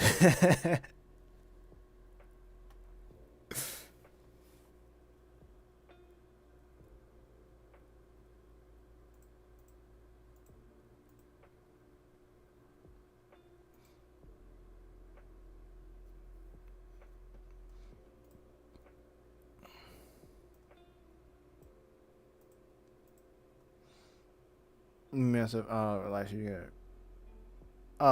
Wait. You say okay? That sucks. I'm actually Aaron. Okay, if you recall, but I think I'm forgotten. Aaron. Okay. Plot and story overall. Okay. Aaron. I think I'm forgotten. Yeah, you really gotta. You really have to try to make yourself remembered. If you always try to make it a game to be remembered, then people are not going to make the effort to do that. Because everybody else who I can easily recall, I remember them because they show up, because like they talk to me. I appreciate the likes, but like if you want to be remembered, just talk and just make a connection.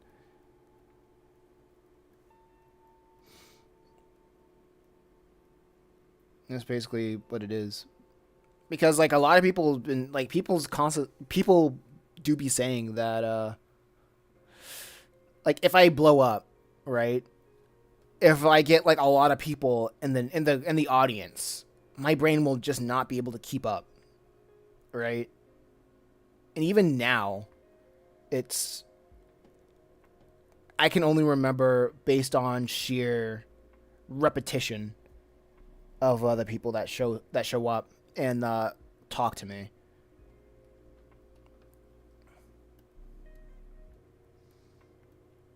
I see.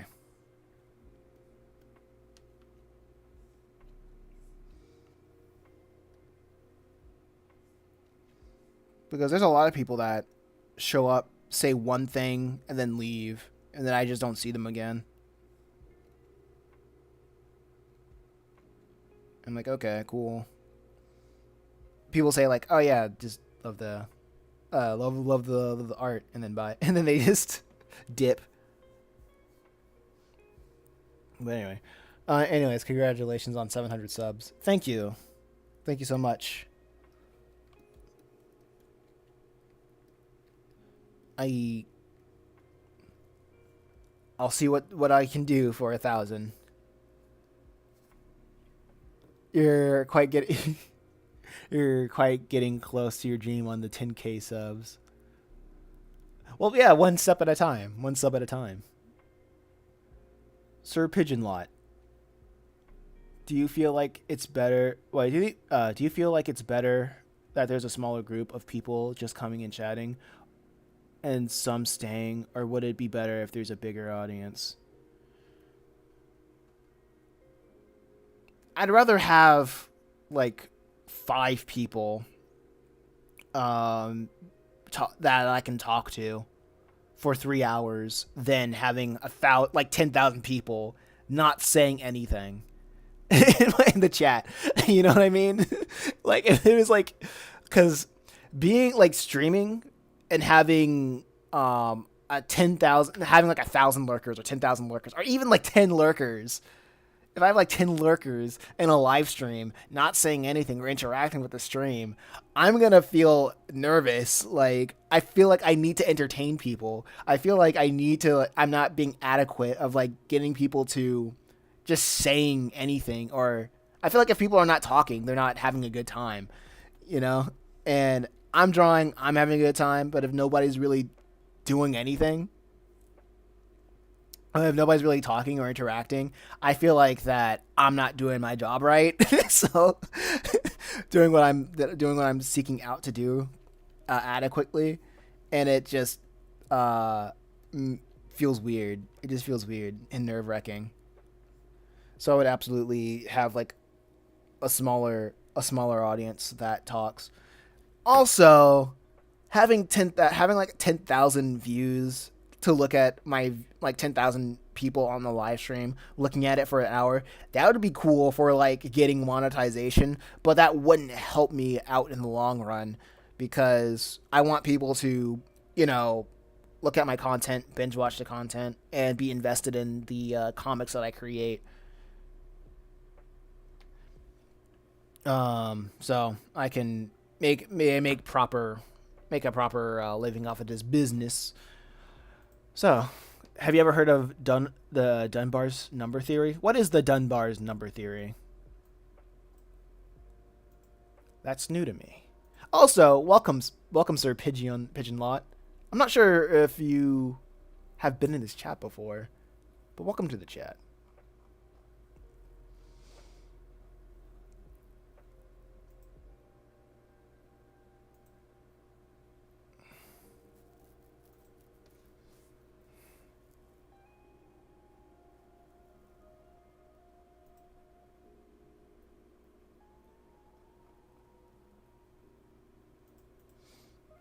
So, sketch.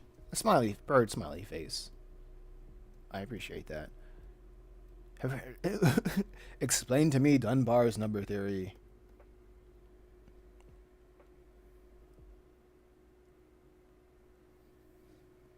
While I draw. Because, yeah. Because the one thing that I do like about just streaming and stuff is I'm just able to talk to people. People tell me about their passions, and I'm like, all right, nice. And I learn from their passions. Have you considered putting music on your live streams? Oh, I guess I should turn it up.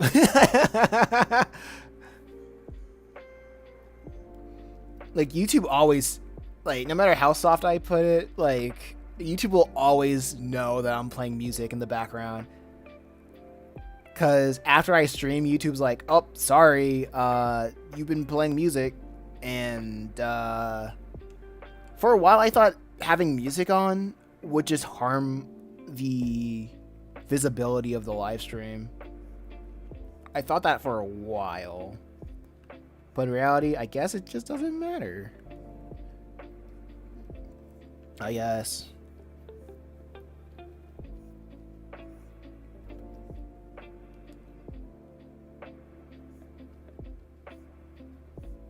Because I listen to music every live stream.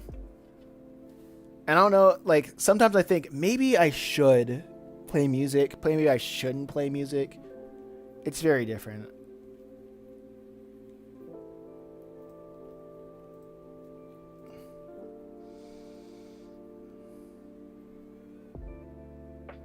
I like to listen to my own music while watching these.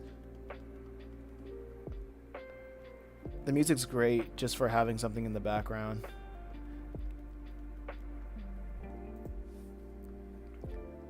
Yeah, that's what I'm thinking, right?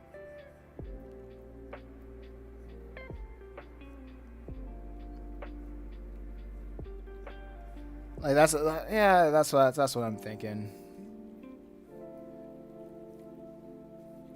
Make it louder for people that who are on their phones, because I know people who are not on their phones or using their desktop, they could use this as a way. I isolate my vocals so they can listen to something else in the background, the music of their choice, but not everybody has like that kind of setup. Split fan base.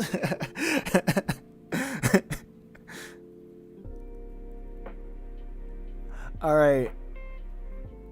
All right, Renox. I appreciate you.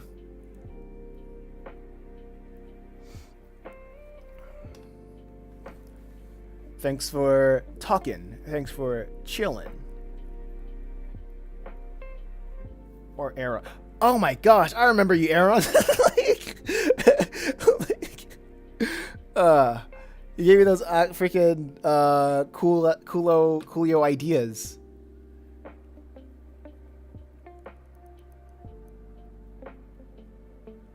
I was like, oh, that's funny. I was like, holy crap! You said to put the intros in the videos and tweaking and the last time on X, Y, and Z. Oh, I remember you. Funny how the mind works.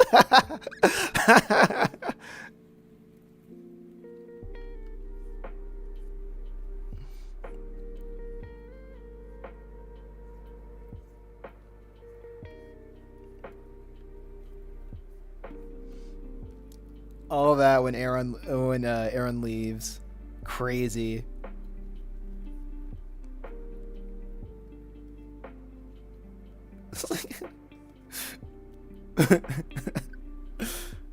Oh man, that's nuts.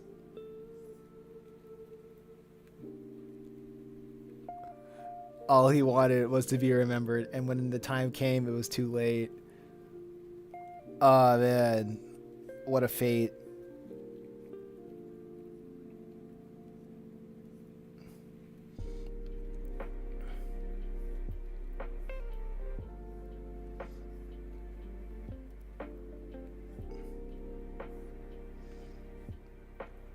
Do you feel like hold on. Oh man.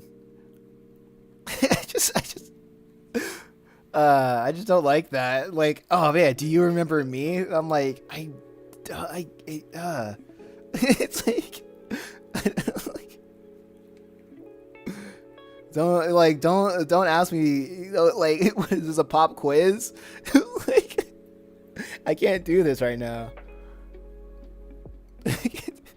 Do you feel like calm music is better to have in the background, or music themed around what you're drawing, like it's an intense scene, or do you have intense music, or do you? What, I can't read. Do you feel like calm music is better to have in the background, or music themed with what you're drawing? Like if it was an intense scene, and would you have intense music? I draw everything typically in isolation because my order of working on stuff is because I have an out of order way of working on stuff.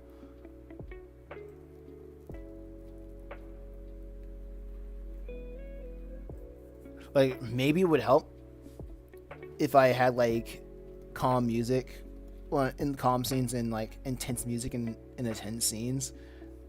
But usually when I'm on stream, like what I usually listen to when I'm off stream is just podcasts.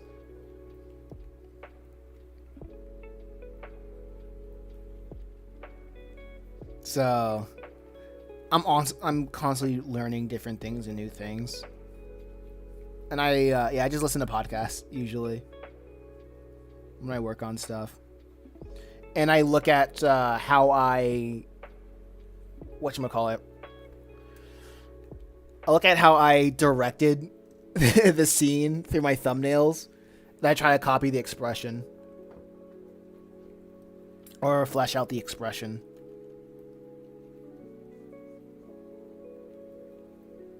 So it's very back and forth of how influential my emotions are when it comes to a scene. Because everything is pretty much made in isolation. Like every part of the process is made in isolation. What podcast do you listen to? Just just the typical political stuff. The political pariahs of the internet. They're more interesting for me to listen to.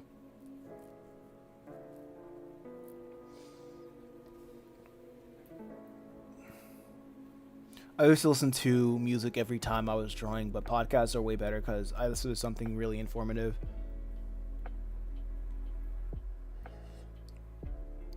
I like every so often I would like try to listen to some music.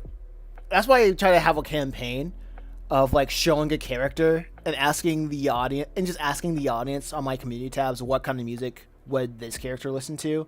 And it's kind of a way, because like for a while I wanted to make playlists of each character So I could put it up on YouTube.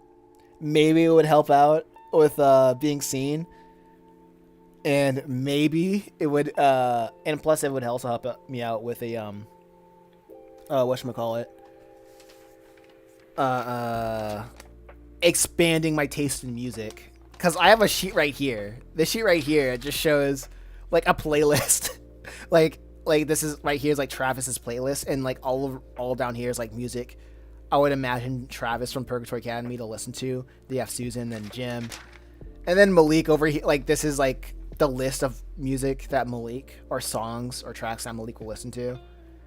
Or the robot. I even have like a playlist for what the robot would listen to if the robot listened to music.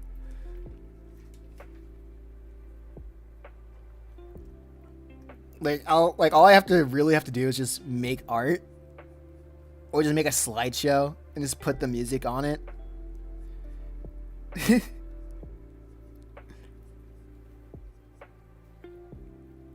And yeah, actually that's what I probably should do.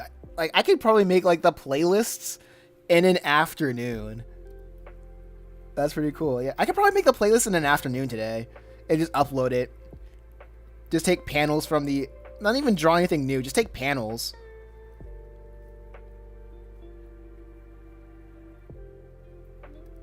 Just, I think what I wanted to do is just draw original art, but I never have the time to draw original art. Well, I guess I do have the time, but I just hate making original art or promotional stuff. Because I feel like that's just a lot of time and effort for nothing. For nothing.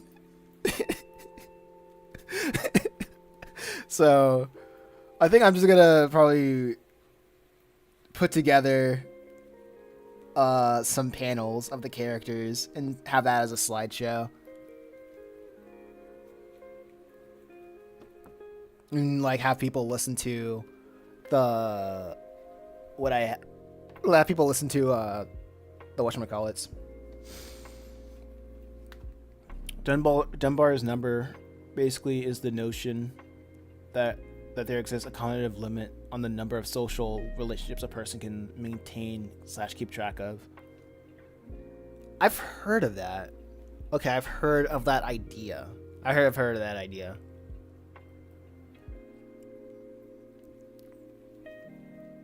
Okay, so next time Zeron or Renox comes back, I'll be like, I remember you, Aaron. I remember you, Aaron. That sucks. Now the rest of the day I'm gonna feel bad because I can't, like, because I couldn't remember, like on the spot, and I'm feeling like those dummies from who can't remember the American Constitution or or do basic math on the spot. And then they'll be on a compilation of, oh man, this guy doesn't know 3 + 3 + 3. What's 3 times 3? 3 times 3 times 3.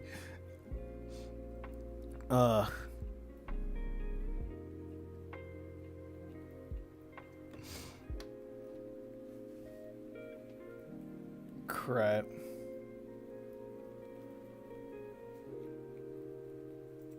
But yeah, maybe that's what I'm gonna do later today. Just buckle down, make the stupid playlist, like you reuse art from the comic,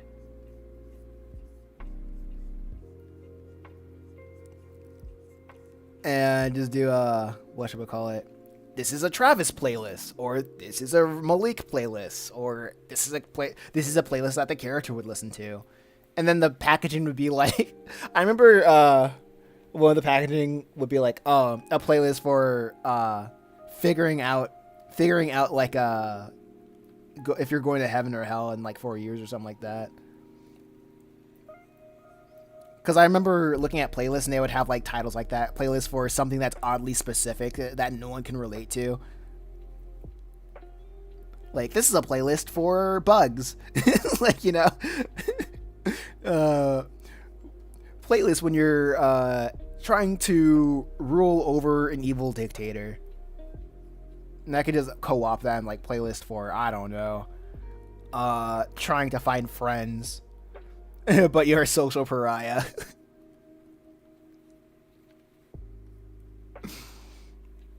So basically describing the character without saying the character's name.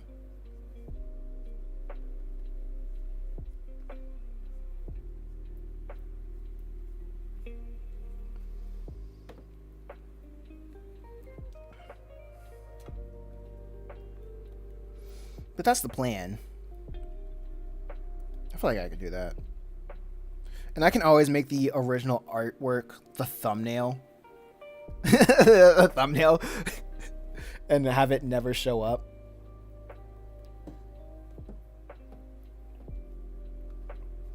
And I can always like work on the thumbnails later. Like after it's been uploaded and such. You know what? I'm glad I streamed today because you guys gave me that idea. Whew, yeah, congratulations. Everybody, pat yourself on the back.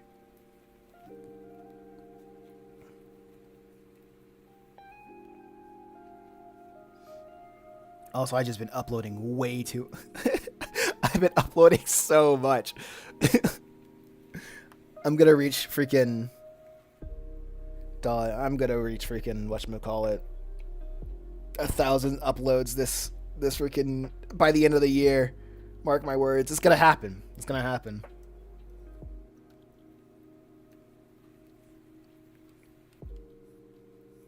It's funny because uploading isn't really the hard part. Or just making content isn't the hard part. Because everything I'm doing is just adapting the comic. The hard part is being seen.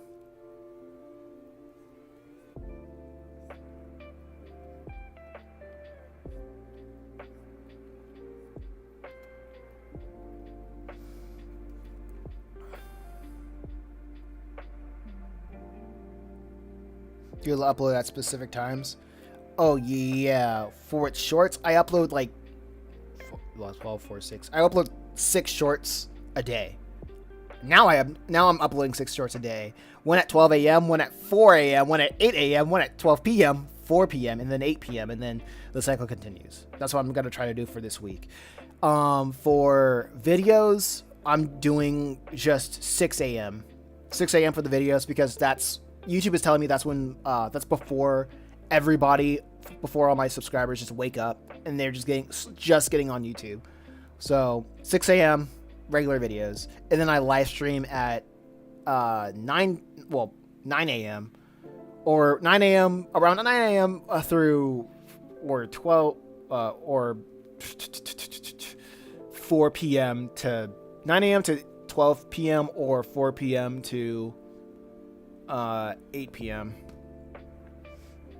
And I post a community thing post, which is just my regular comic. I make one community post a day, and it's either fan art Fridays, a regular upload, regular comic in its original format, like parts of the comic in its original format, or just anything that I have on my mind, or like a character QnA. I think for a 1,000 subscribers, I want to do like a character QnA. I want to voice act like a character QnA, and just have that as a video. But I upload community notes at like 8 a.m. I live stream at 9 p.m. and that's basically the structure that I got going on.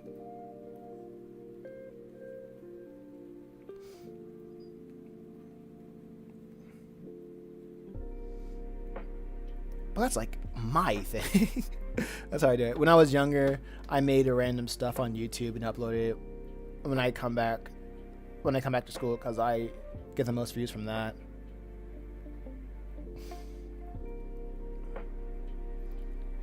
That's it's so weird when it comes to that, right? Because everybody says like YouTube is evergreen, so feels contested on whether it's a good idea, if it's like that idea is worth pursuing, you know, like uploading at a specific time. But I don't know. I don't know anymore. It's hard to distinguish nowadays. It's very hard to distinguish nowadays. So right now I'm just uploading. I'm just uploading because I can always like change the title, description, thumbnail anytime I want. And not only that, when I post videos, which are just the best of clips, and what counts as a best of clip is if I upload a short to a if I upload a short and the short gets like 10 likes, then I just re-upload that segment of the comic as a clip, and that's when I edit the title, the thumbnail, to get more views from that one clip, to hope that will reach a broader audience. Like, and it works mostly not often, but when it works, then I would probably get capped out to like 1,000 views, which is like the amount of views of like two shorts. But it's a more miss than hit. But when one thing does hit, then hey, it's good.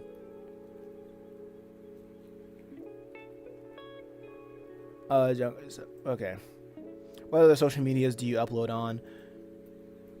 Like, I was uploading on Instagram, but Instagram wasn't really showing me love. I was uploading on TikTok, but TikTok was like, I was very privy to TikTok's game of just giving me that quick dopamine that makes me want to go back and upload more, but I just don't know if there's a way for me to make money off of TikTok, so like how I can on YouTube and Facebook.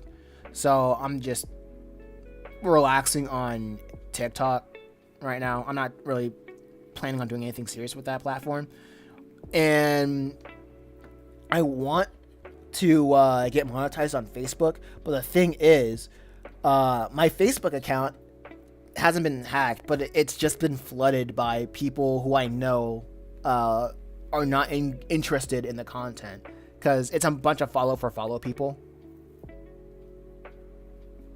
It's a bunch of follow people. So I did the wrong thing and just accepting everybody's friend request, and I started friending a bunch of people, and then I just got a bunch of bots, a bunch of people bugging me to join their group, and a bunch of people sending me unsolicited dick pics, and I'm like, bro, chill.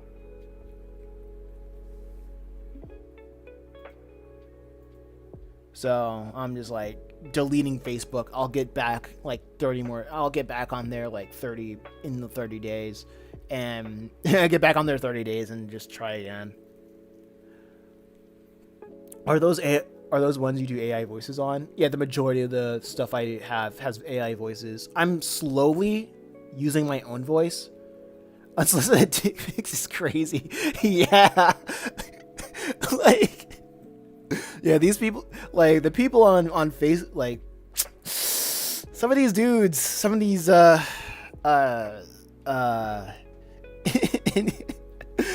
of these dudes on Facebook, these South Asian dudes on Facebook, they're crazy. So I'm like, whatever. I'm not even trying on Facebook.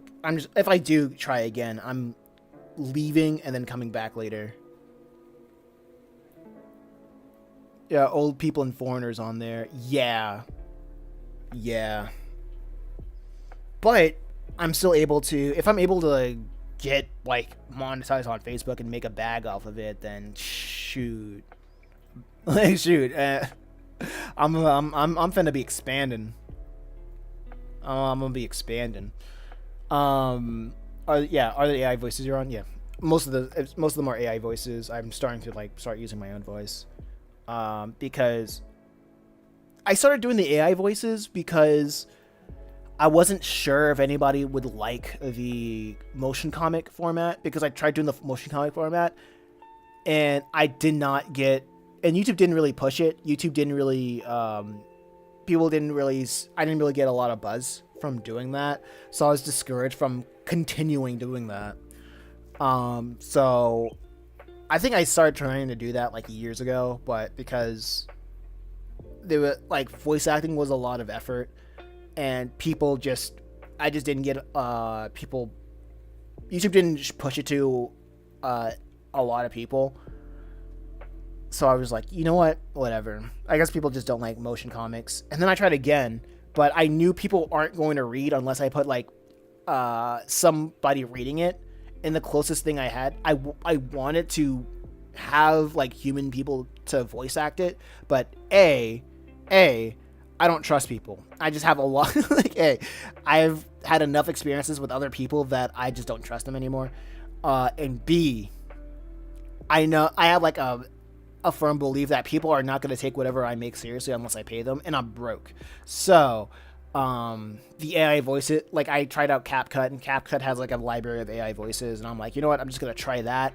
I'm just gonna be busy and make and convert book 1 of Purgatory Academy into like with AI voices, and everything else into like a motion comic with AI voice.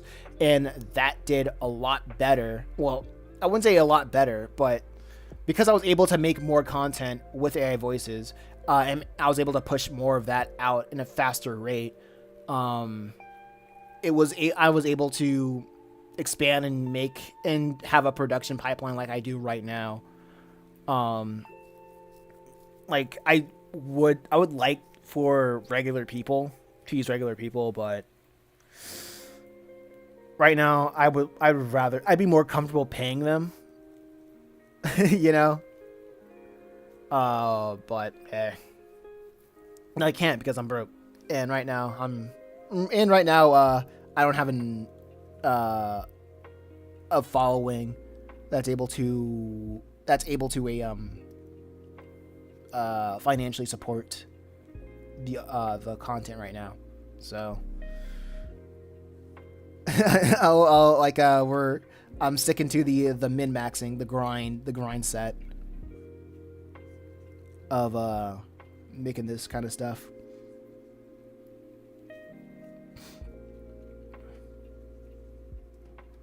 Also, I feel like you would get a lot of popularity on Pinterest.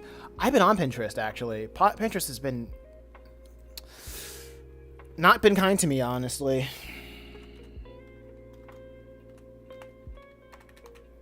I've been posting on there for like months. I made a bunch of stuff on there, posted a bunch. I tried my best. And yeah, Pinterest is just not pushing stuff. Maybe I don't set it up properly. Maybe that's my issue.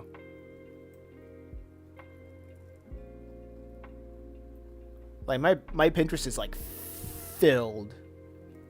But then I was like, you know what? It's not working. It's not working out. Pinterest probably thinks I'm spam.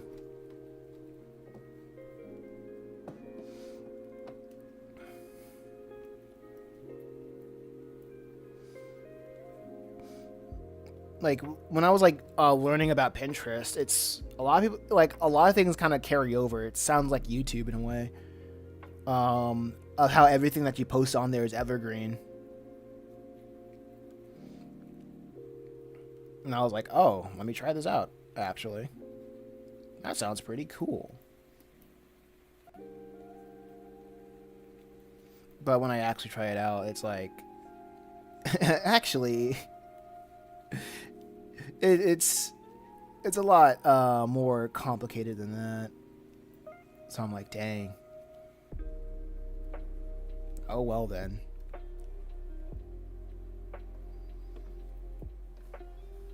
Oh, you read my last? Wait, hold up. I mean, your most viewed shorts currently are the ones You did it with your voice over yourself. Oh, okay. Let me check.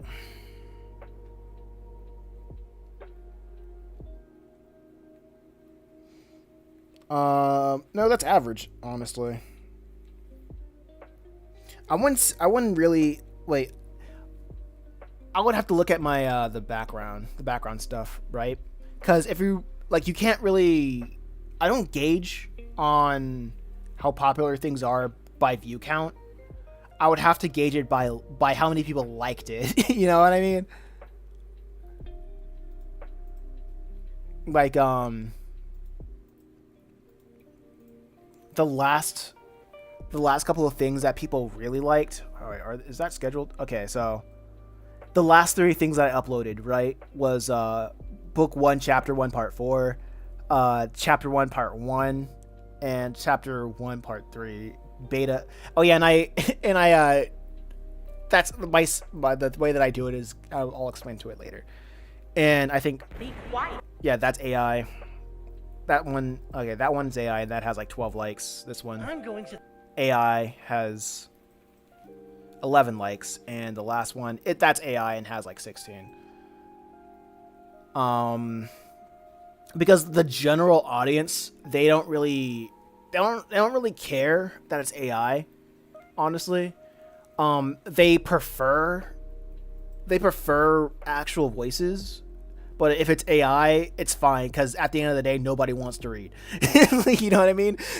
Like, that's what I'm getting out of it. And I don't really see a difference too much with the ones that are voiced by me and the ones that are voiced by like AI. I'm just getting more across the board that's like getting above 10 views. Pinterest has a specific type of art that really gets popular, so that's true. I wouldn't know a thing about that. I just posted my stuff as much as possible, and it just didn't catch on. But anyway, so what I do, honestly, is I post like 30 minutes to like 30 seconds to a minute worth of content that I chopped up and formatted it for a vertical viewing. And after I post it, I'll let like the YouTube Shorts algorithm do its thing, give it to a seed audience of I don't know, like 400 to 500 people. And after that, I'll see when the people drop off, because I know nobody's really looking at all of the entire minute or the entire 30 seconds long short. So what I do is, like, when I see when people drop off, I cut it off and then I re-upload the parts that I cut off again. And so it'll be shown to a new seed of people, so they'll see like a different segment. And that's all that does, is just give me more stuff to post and gives me more avenues for exposure. And I don't have to like think that much about making new content, because it's being showed to new people, and people don't really care about context. Like, context is nice, but there will be some parts like out of context that's a banger, and some parts out of context that's like whatever. You know what I mean? So, and from whichever does gets more than 10 likes, I re-upload as a clip. I actually try to get short all the way because algorithm. I actually try to get the shorts all the way because algorithm. Ah?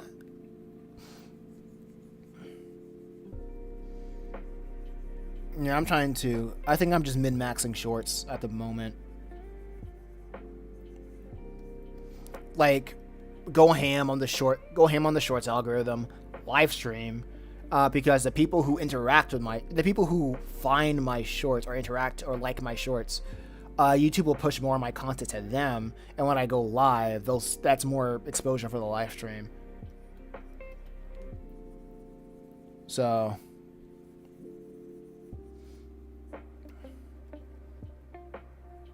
A lot of people also post speed paints of some drawings that they're working on. So is that possible with comics too? Yeah, it's very possible with comics. Like the weird thing about speed painting is that speed painting is the art equivalent to let's plays, because everybody who's an artist, they do speed painting content and that's replaceable. So it's like, that's the best way I could put it. Like speed painting is just the artist equivalent to gameplay, to a normie wanting trying to record gameplay. Like anybody could do it, and because it's easy and everybody can do it, you have to bring something new to the table to stand out and make people want to watch you.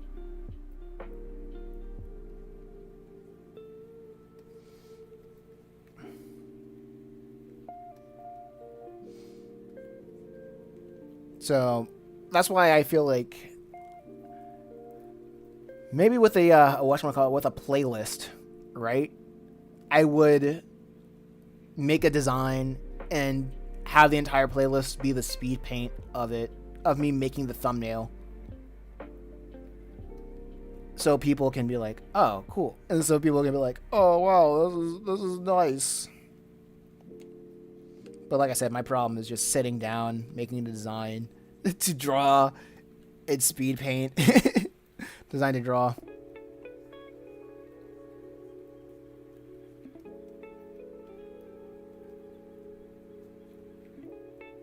Many people told me to do playlists to farm for watch time.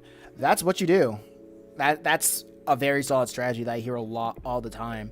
If you look at my freaking channel, I have playlists for literally every. Wait, are you talking about like music? Yeah, playlists for everything. I'm not just talking about music playlists. I'm talking about like just clips, shorts,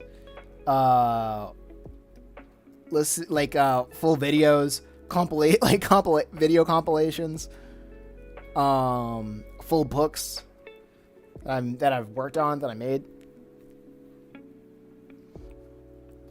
The the weird thing about that for me is, nah, it is weird. I've not seen anyone post speed paint comics, so I feel like yours would really stick out and gain popularity.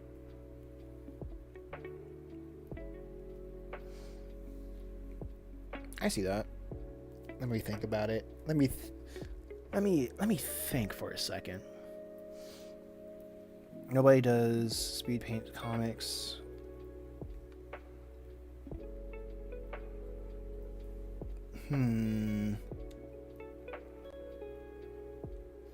Help me think this. Help me think this through for a second.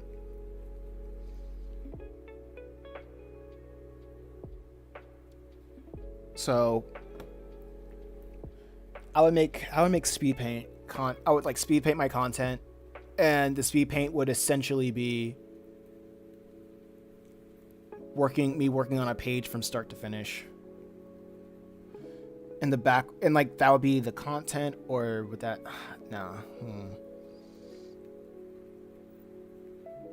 like the I'm trying to circle it. I'm just trying to square this out with my mind, trying to figure out what would be the appeal of it. I feel like that would be good B-roll for like a commentary video. But having that be the main thing,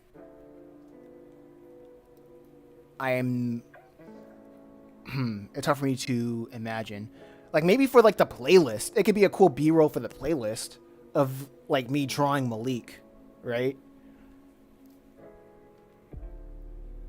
I could actually do I actually could do a 1 hour ambient lo-fi videos in a Thanos snap. Maybe that's the wave.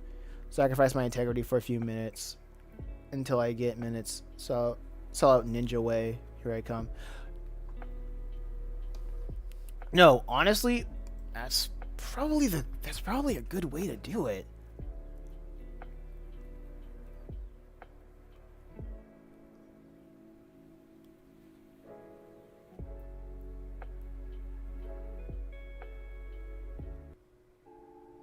Let me think.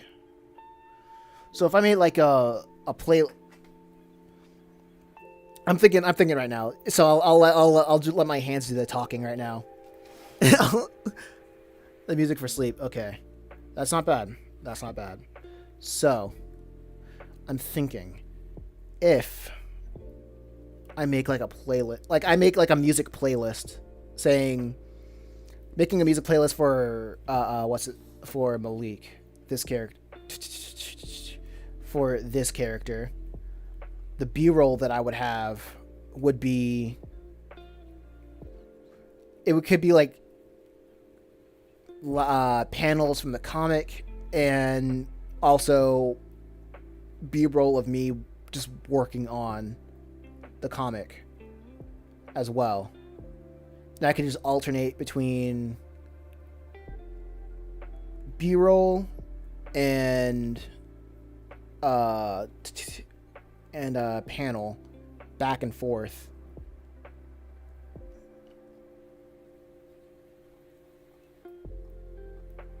Like that would count, right? Oh, making playlists and then putting it on your watch time? Yeah, that would count. Yeah.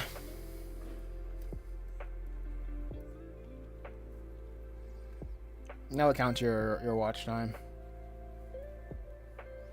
I think you can be able to be... I think you can reach being a YouTube partner that way. But all of your... I can tell you that all those videos, they will not be monetized because you're using copyrighted music. You would not be able to monetize it.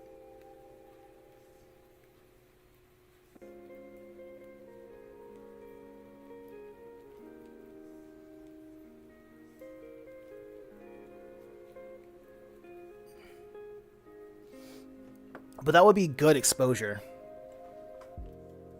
For like me, I feel like I could do that. Like I feel like I could do that for exposure. That'd be a good exposure.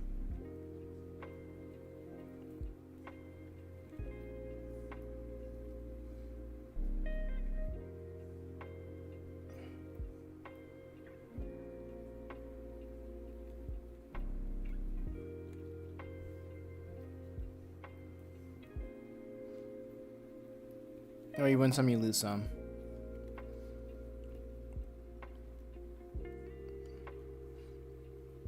No, like at the end of the day, if you're trying to catch an audience, that's a way to do it. Because I know what celebrities do it all the time. Used to do it all the time. They would just buy out popular like Twitter accounts or Instagram accounts that already has a following, and then they would like plant their whatever celebrity that they want to have that following in the place of the bought out social media account to make it appear that they had that they always been having a following. Because it's a psychological thing. Nobody wants to follow a guy that, well, the majority of people don't want to follow somebody who's underground because that's unfamiliar. But if they see a guy that's like underground that has like hundred thousands or almost a million viewers or followers or whatever, that's gonna trigger a psychological thing in most people of saying, oh, a lot of people are following him, I should follow him too if I want to be part of the if I want to be part of the herd.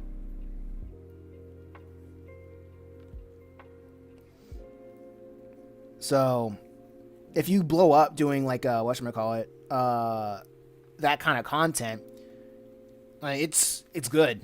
It's good because if no one else is gonna look at your other content, then if you blow up making stuff that's relatively, like, at least a little bit related to what you do, then you have like an audience, a captive audience that could be like, oh wow, you do other stuff.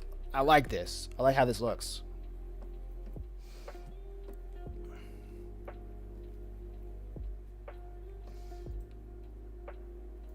So that's how it be.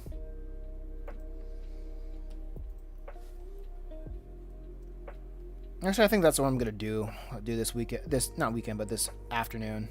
I think I'm just gonna work on the work on it. Work on the thumb. Work on it.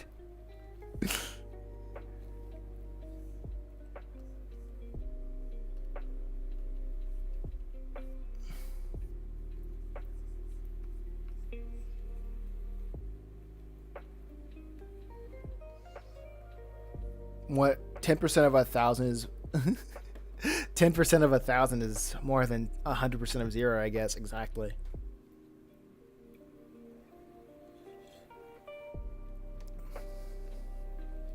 You got a min-max or whatever.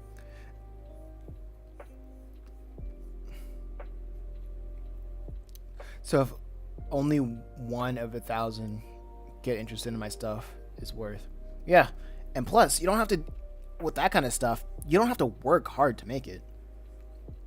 You just gotta be you just gotta be efficient. Like, as I grow up and I become more cynical, the more I realize, oh yeah, hard work is just not rewarded at all.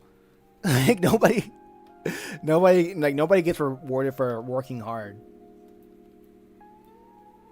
Everybody gets rewarded by being the most efficient at what they do.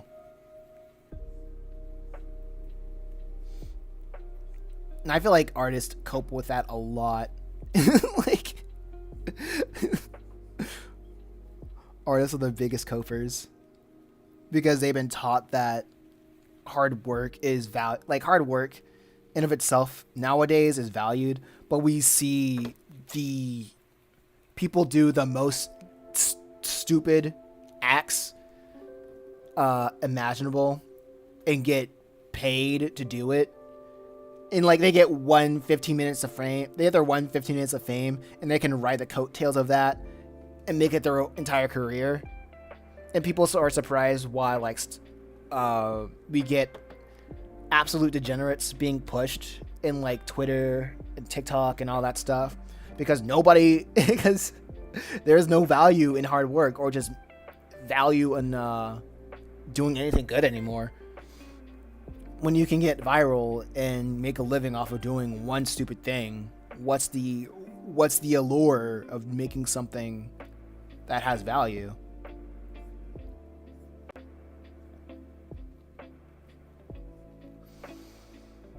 You know what I mean?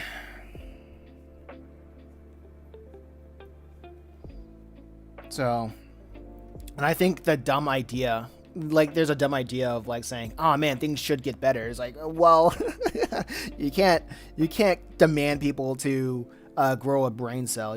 That's not going to happen. You can't demand people to be better. That's not going to happen. You're going to be disappointed so quick. But what you can do is find out how to make things work for you.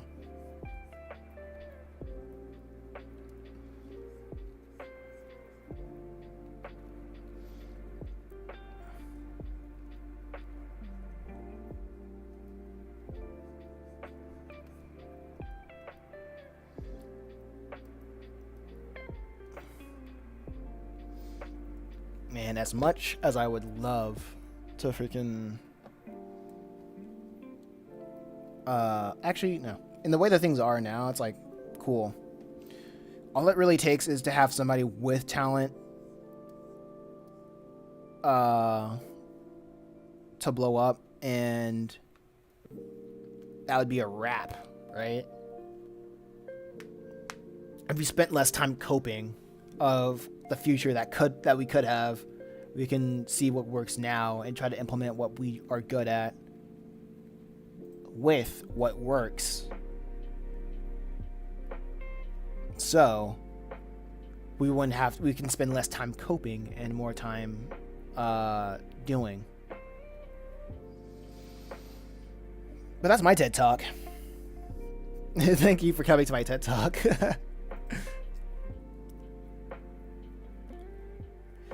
No coping. Me and my homies hate coping.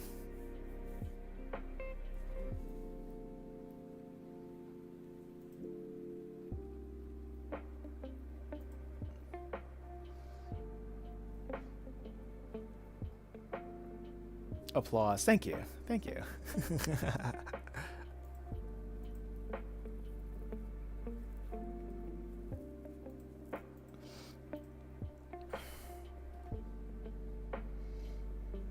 Okay, I think. No, I think I'm gonna do a Persona stream tomorrow.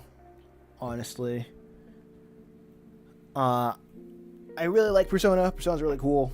I think I'm just gonna hold off the stream for tomorrow, so I can focus on working on the thing, so I can work on the whatchamacallit today.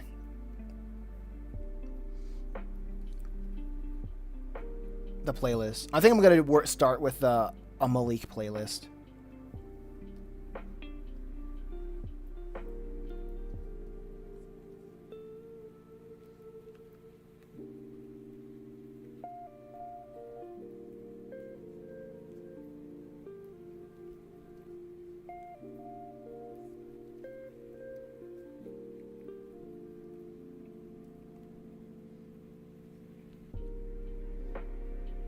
I'll try something out. I'll try something like just to try it out and see the audience perception of it.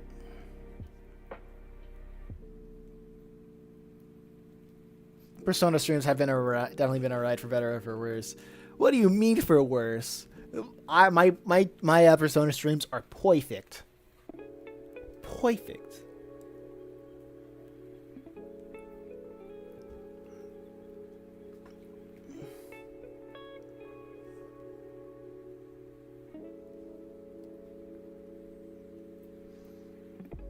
I think doing the Persona streams have made me more comfortable just voice acting for for the comic dubs. like real talk. I'm like, oh, I'll just put on a stupid little voice. Like how I usually do.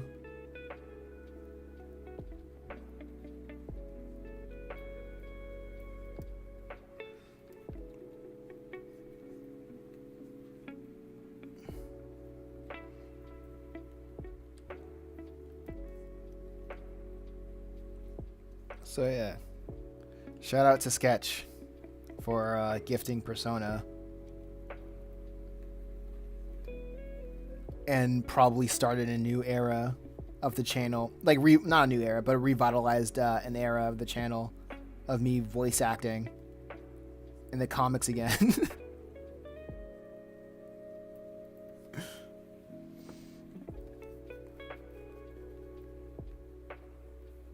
Playing that game has probably made you read out loud more than you have in your entire life. Exactly.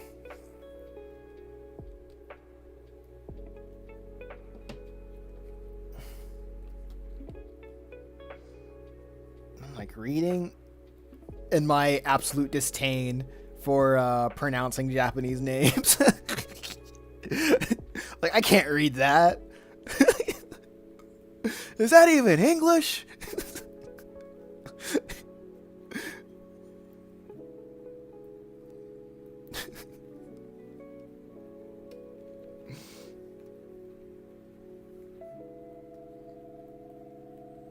What kind of name is that?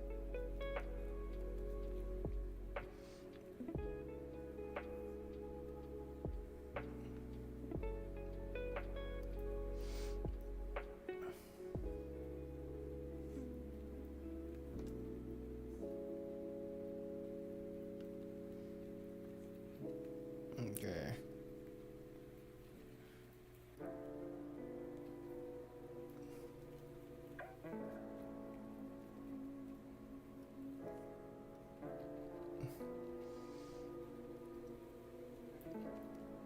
Okay, let me see if I can do the.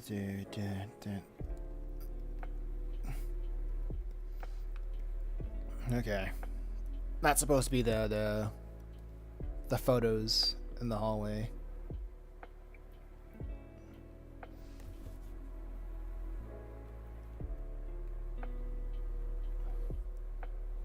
Time for the second one, where he's just walking down a hallway.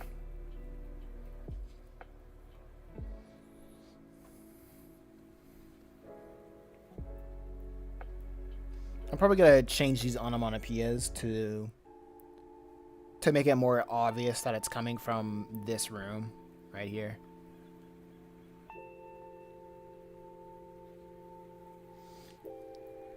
But yeah, I'm really feeling that this chapter is gonna be done today. But I also need, I also need to freaking draw the covers. I think I'm gonna change the approach from drawing covers from like just this to a double page cover, so I can show the front and the back.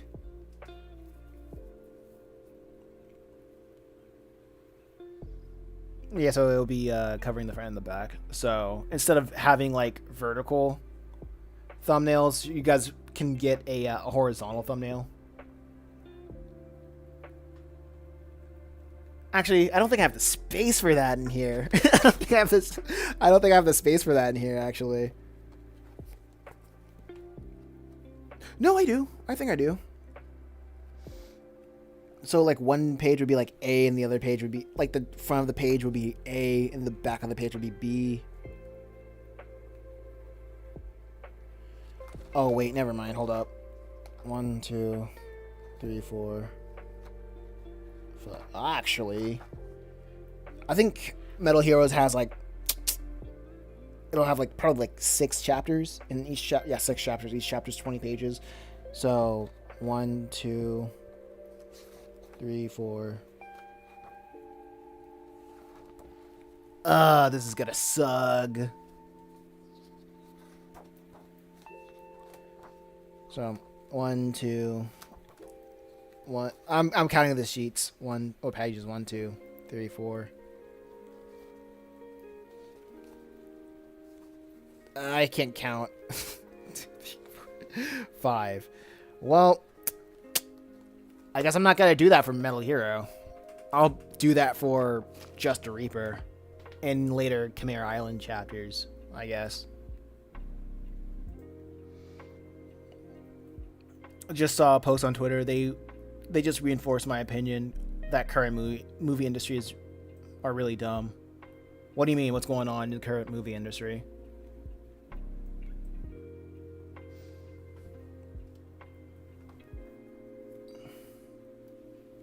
What do they do now?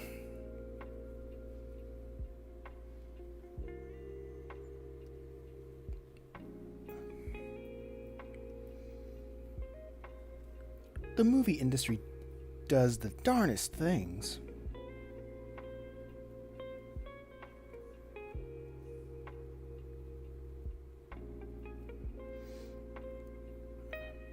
What did Diddy do?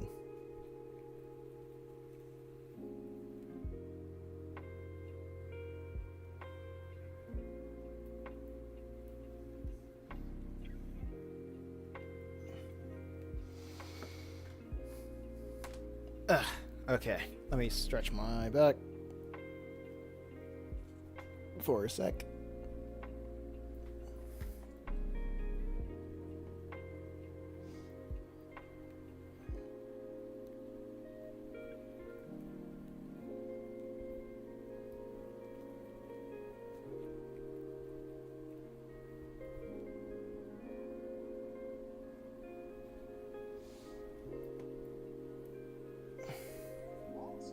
Okay. Just sent you a post on Discord.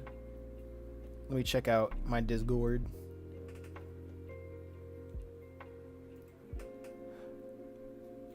Oh no, that was an old one. Games Radar Plus. Okay, Amazon's Like a Dragon show. Amazon's Like a Dragon Yakuza TV show cast reveal that they have never played the games. We want our own version. Okay.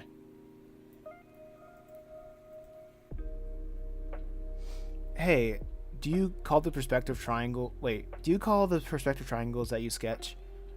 How do you call the perspective triangles that you sketch? Here. We call them literally fatigue point... Fugue... Food points. These like the triangles. We call them vanishing points.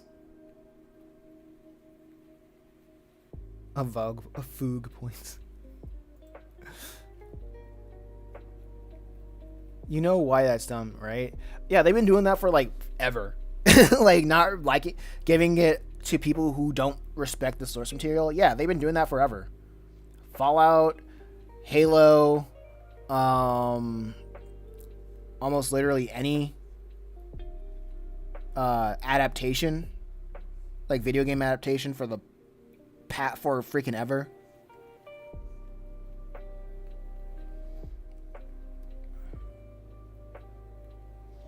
It's like business now. Cowboy Bebop, forgot about that.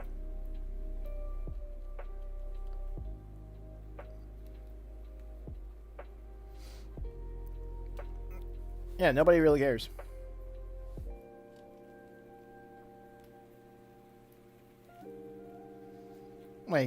These Hollywood types, they just don't care about the source material. They're too self-interest. They're not, I wouldn't say self-interested. That's for not for the literal term.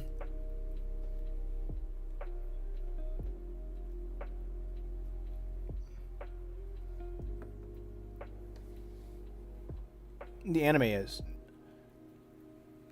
Yeah, yeah, the anime is great, but the adaptation, people hated the adaptation. Like we were saying how people, okay, like we were saying how people only want sequels and known stuff in movies. It's supposed to be like a sure thing. It's supposed to be a sure thing, but yet companies find ways to ruin it in dumb ways. Like literally, all they have to do is respect the source material, and they don't even do that half the time. Okay, so this is what I mean. I guess this is like the third option that I failed to mention when it comes to like sequelitis. Like what the companies want to do is make new things.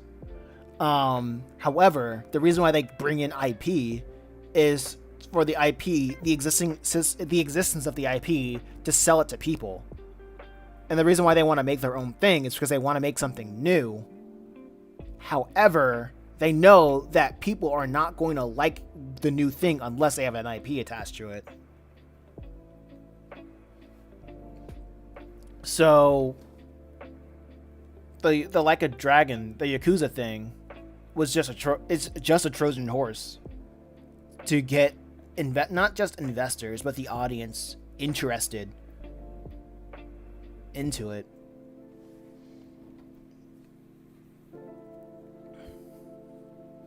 So yeah, the whole IP snatching, whatever. I guess it just goes both ways, from the executives to make, or from the producer side and the marketing side.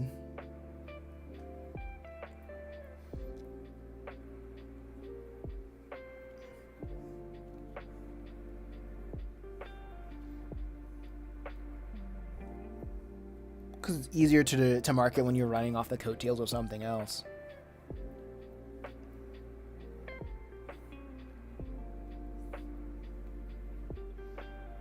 The only problem with that is that you're not going to make money that way, well, and that's not how business is supposed to work. Is making a bomb out of bomb. So these IPs by disrespecting the source material. Also, fourth option, money laundering.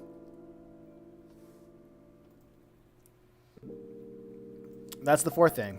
Fourth option is that they make something that bombs on purpose, and they can write off that bomb experience, that they write off the failed project as a tax write-off.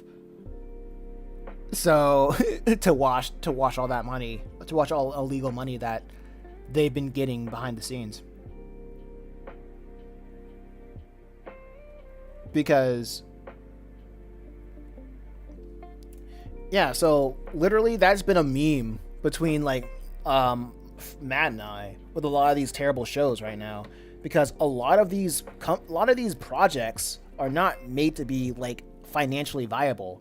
They make them garbage so they can write it as so they can have it as a tax write-off, and say, "Oh man, we put so much effort into this movie.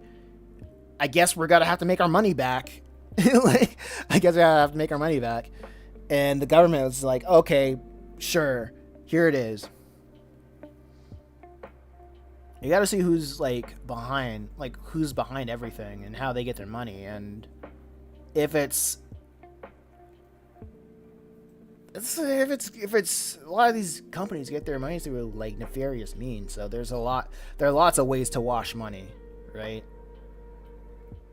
So I'm not surprised that a lot of these big companies are involved in like nefarious acts. So they would rather make a bunch of garbage to be a surefire way to wash it away. Go to the government and says, "Oh snap, this failed. Oh well." And ruin other people's business jobs in the process, but they don't really care. Why would they care? They're just pawns. Couldn't he also make their money? But actually trying to make something. But couldn't they also make their money? Make money by making a good show or whatever, a movie.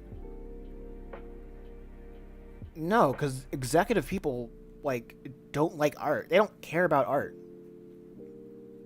Here's the thing: the people in charge of entertainment, they don't care about art. They don't put artists into this position. It's like the same reason why a lot of the problem with the airplane industry or like manufacturers. This is what I've heard, right? Like the problem with Boeing or like a lot of airplane manufacturers isn't that their materials are worse. It's because Boeing started as a company of engineers that made quality planes. What changed isn't what they make. What changed is that they replaced the engineers who founded the company and ran it with pencil pushers, with money business pencil pushers and number crunchers, basically, and number crunchers, and that made a less quality product to maximize profitability. So what I see right now is the people within the industry, they don't love the art. They just see it as a way to minimize effort to maximize profit. So this is what we're saying. We're living in an era of executives hating what they make. They don't care about the art because they never care about the art. The people who put in chart, like a lot of people say animation is dying and whatnot, because if you ever looked at the writer's strike or any kind of strike of any artist or like the cartoon artist strike, I will never forget that the CEOs or like the head honcho said, "We will literally watch these people die. We're not gonna give you we would rather watch you go homeless and see you die before we give you a livable wage." And even after that strike, people went back to their jobs, and I'm like, I lost respect for all the animators that had to go back to their jobs, even when their bosses say they would rather see you rot in the streets dead than pay you a livable wage. Like, if somebody said that to me, someone's gonna end up in the ground or in jail. You know what I mean? I'm not gonna work there because I know that my time is not valued there. Whatever I make, what I love, is not going to be valued there. So now we're in a place of time that people don't care. Just people don't care. F's in the chat said, I mean, the main audience are the people that went to the full journeys, saving the freaking galaxy with the Master Chief and Cortana, but nah, let's insult them and make the target and our target audience someone never cared. Yeah, I just think it's money laundering. Could they make it something good that could make they make their profit back? That's a risk that like caring is too much of like caring about a project is too much of a risk for these executives, for these people that only sees this as number crunching and pencil pushing. Like, could we make something like, because like not everybody can make like a the best movie of all time. Not only that, like nobody ever cared about gamers. Nobody does. Like if you looked at the beginning, the original Game Awards, they were still making fun. Like in the early '90s or late '90s and 2000s or whatever. Back in the early video games awards, nobody respected them. Nobody respected gaming, even when they had their own conferences. It is whatever. Like, and like that even goes to now. Even the executives, directors that work on, even in cartoons, even the executives and directors that they are put on a cartoon, they don't even want to work on cartoons. They just use it as a stepping stone to do live action stuff. And everybody would rather do live action stuff because it's less money. And basically it. They can make it faster for less money. That's why there's been a I remember in the 2010s, mid 2010s, everybody was making reality TV shows back when the writer strike was happening in the 2010s, because you don't have to write that much. It's easy to produce and has a great turnaround, quick turnaround. It's all about pencil pushing. Not really gaming is way more mainstream these days by far. Yeah, way more mainstream, but that doesn't mean respect still. Well, you would think it being more mainstream would be more. That would mean it would gain more respect, but at the same time, all this stuff is still being made by pencil pushers and people who don't respect art. It's all about the cling cling up there. Yep, it's all about the cling cling. So it just goes back to what I said before, which is more of a sure thing. Get somebody who is competent, or make slop, say it failed, and then run to the bank saying, "Oh yeah, we didn't expect to get. Oh yeah, sorry, or we didn't expect to make as much as we thought we did. Please pay this off. Hey government, please pay this off." And the government's like, "All right, sure. All our money is fake anyway, so go ahead." I mean, it's not seen as something only losers and nerds do like, so I would say it's more respected. You would think it would be more respected if people made competent adaptations of games.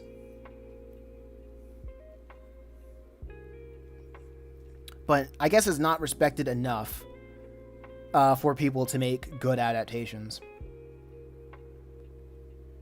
Like how DreamWorks like what DreamWorks and Disney used to do with like folk tales. Like DreamWorks do with novels and whatnot, or their film adaptations.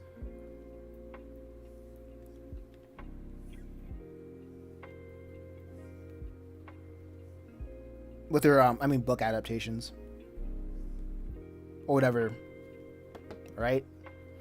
But that's not happening.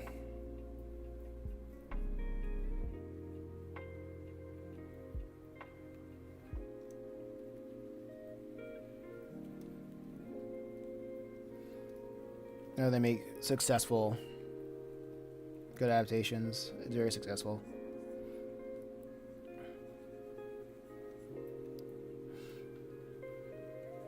Yeah.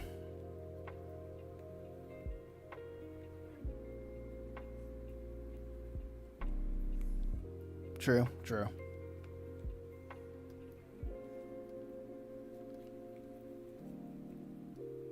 But the problem is, like what you said, that gaming IPs is an easy way to money launder or do half-ass work. Yeah. All right, Annihilation. It's about time to end the stream anyhow. Small audience, but it was way fun. It was way fun. I appreciate everybody. Come on out.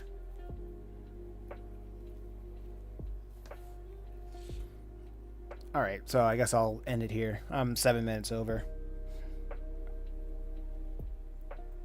or use the IPs to create something completely different from the source material like Borderlands Dragon Ball Evolution. Alright, later. Peace.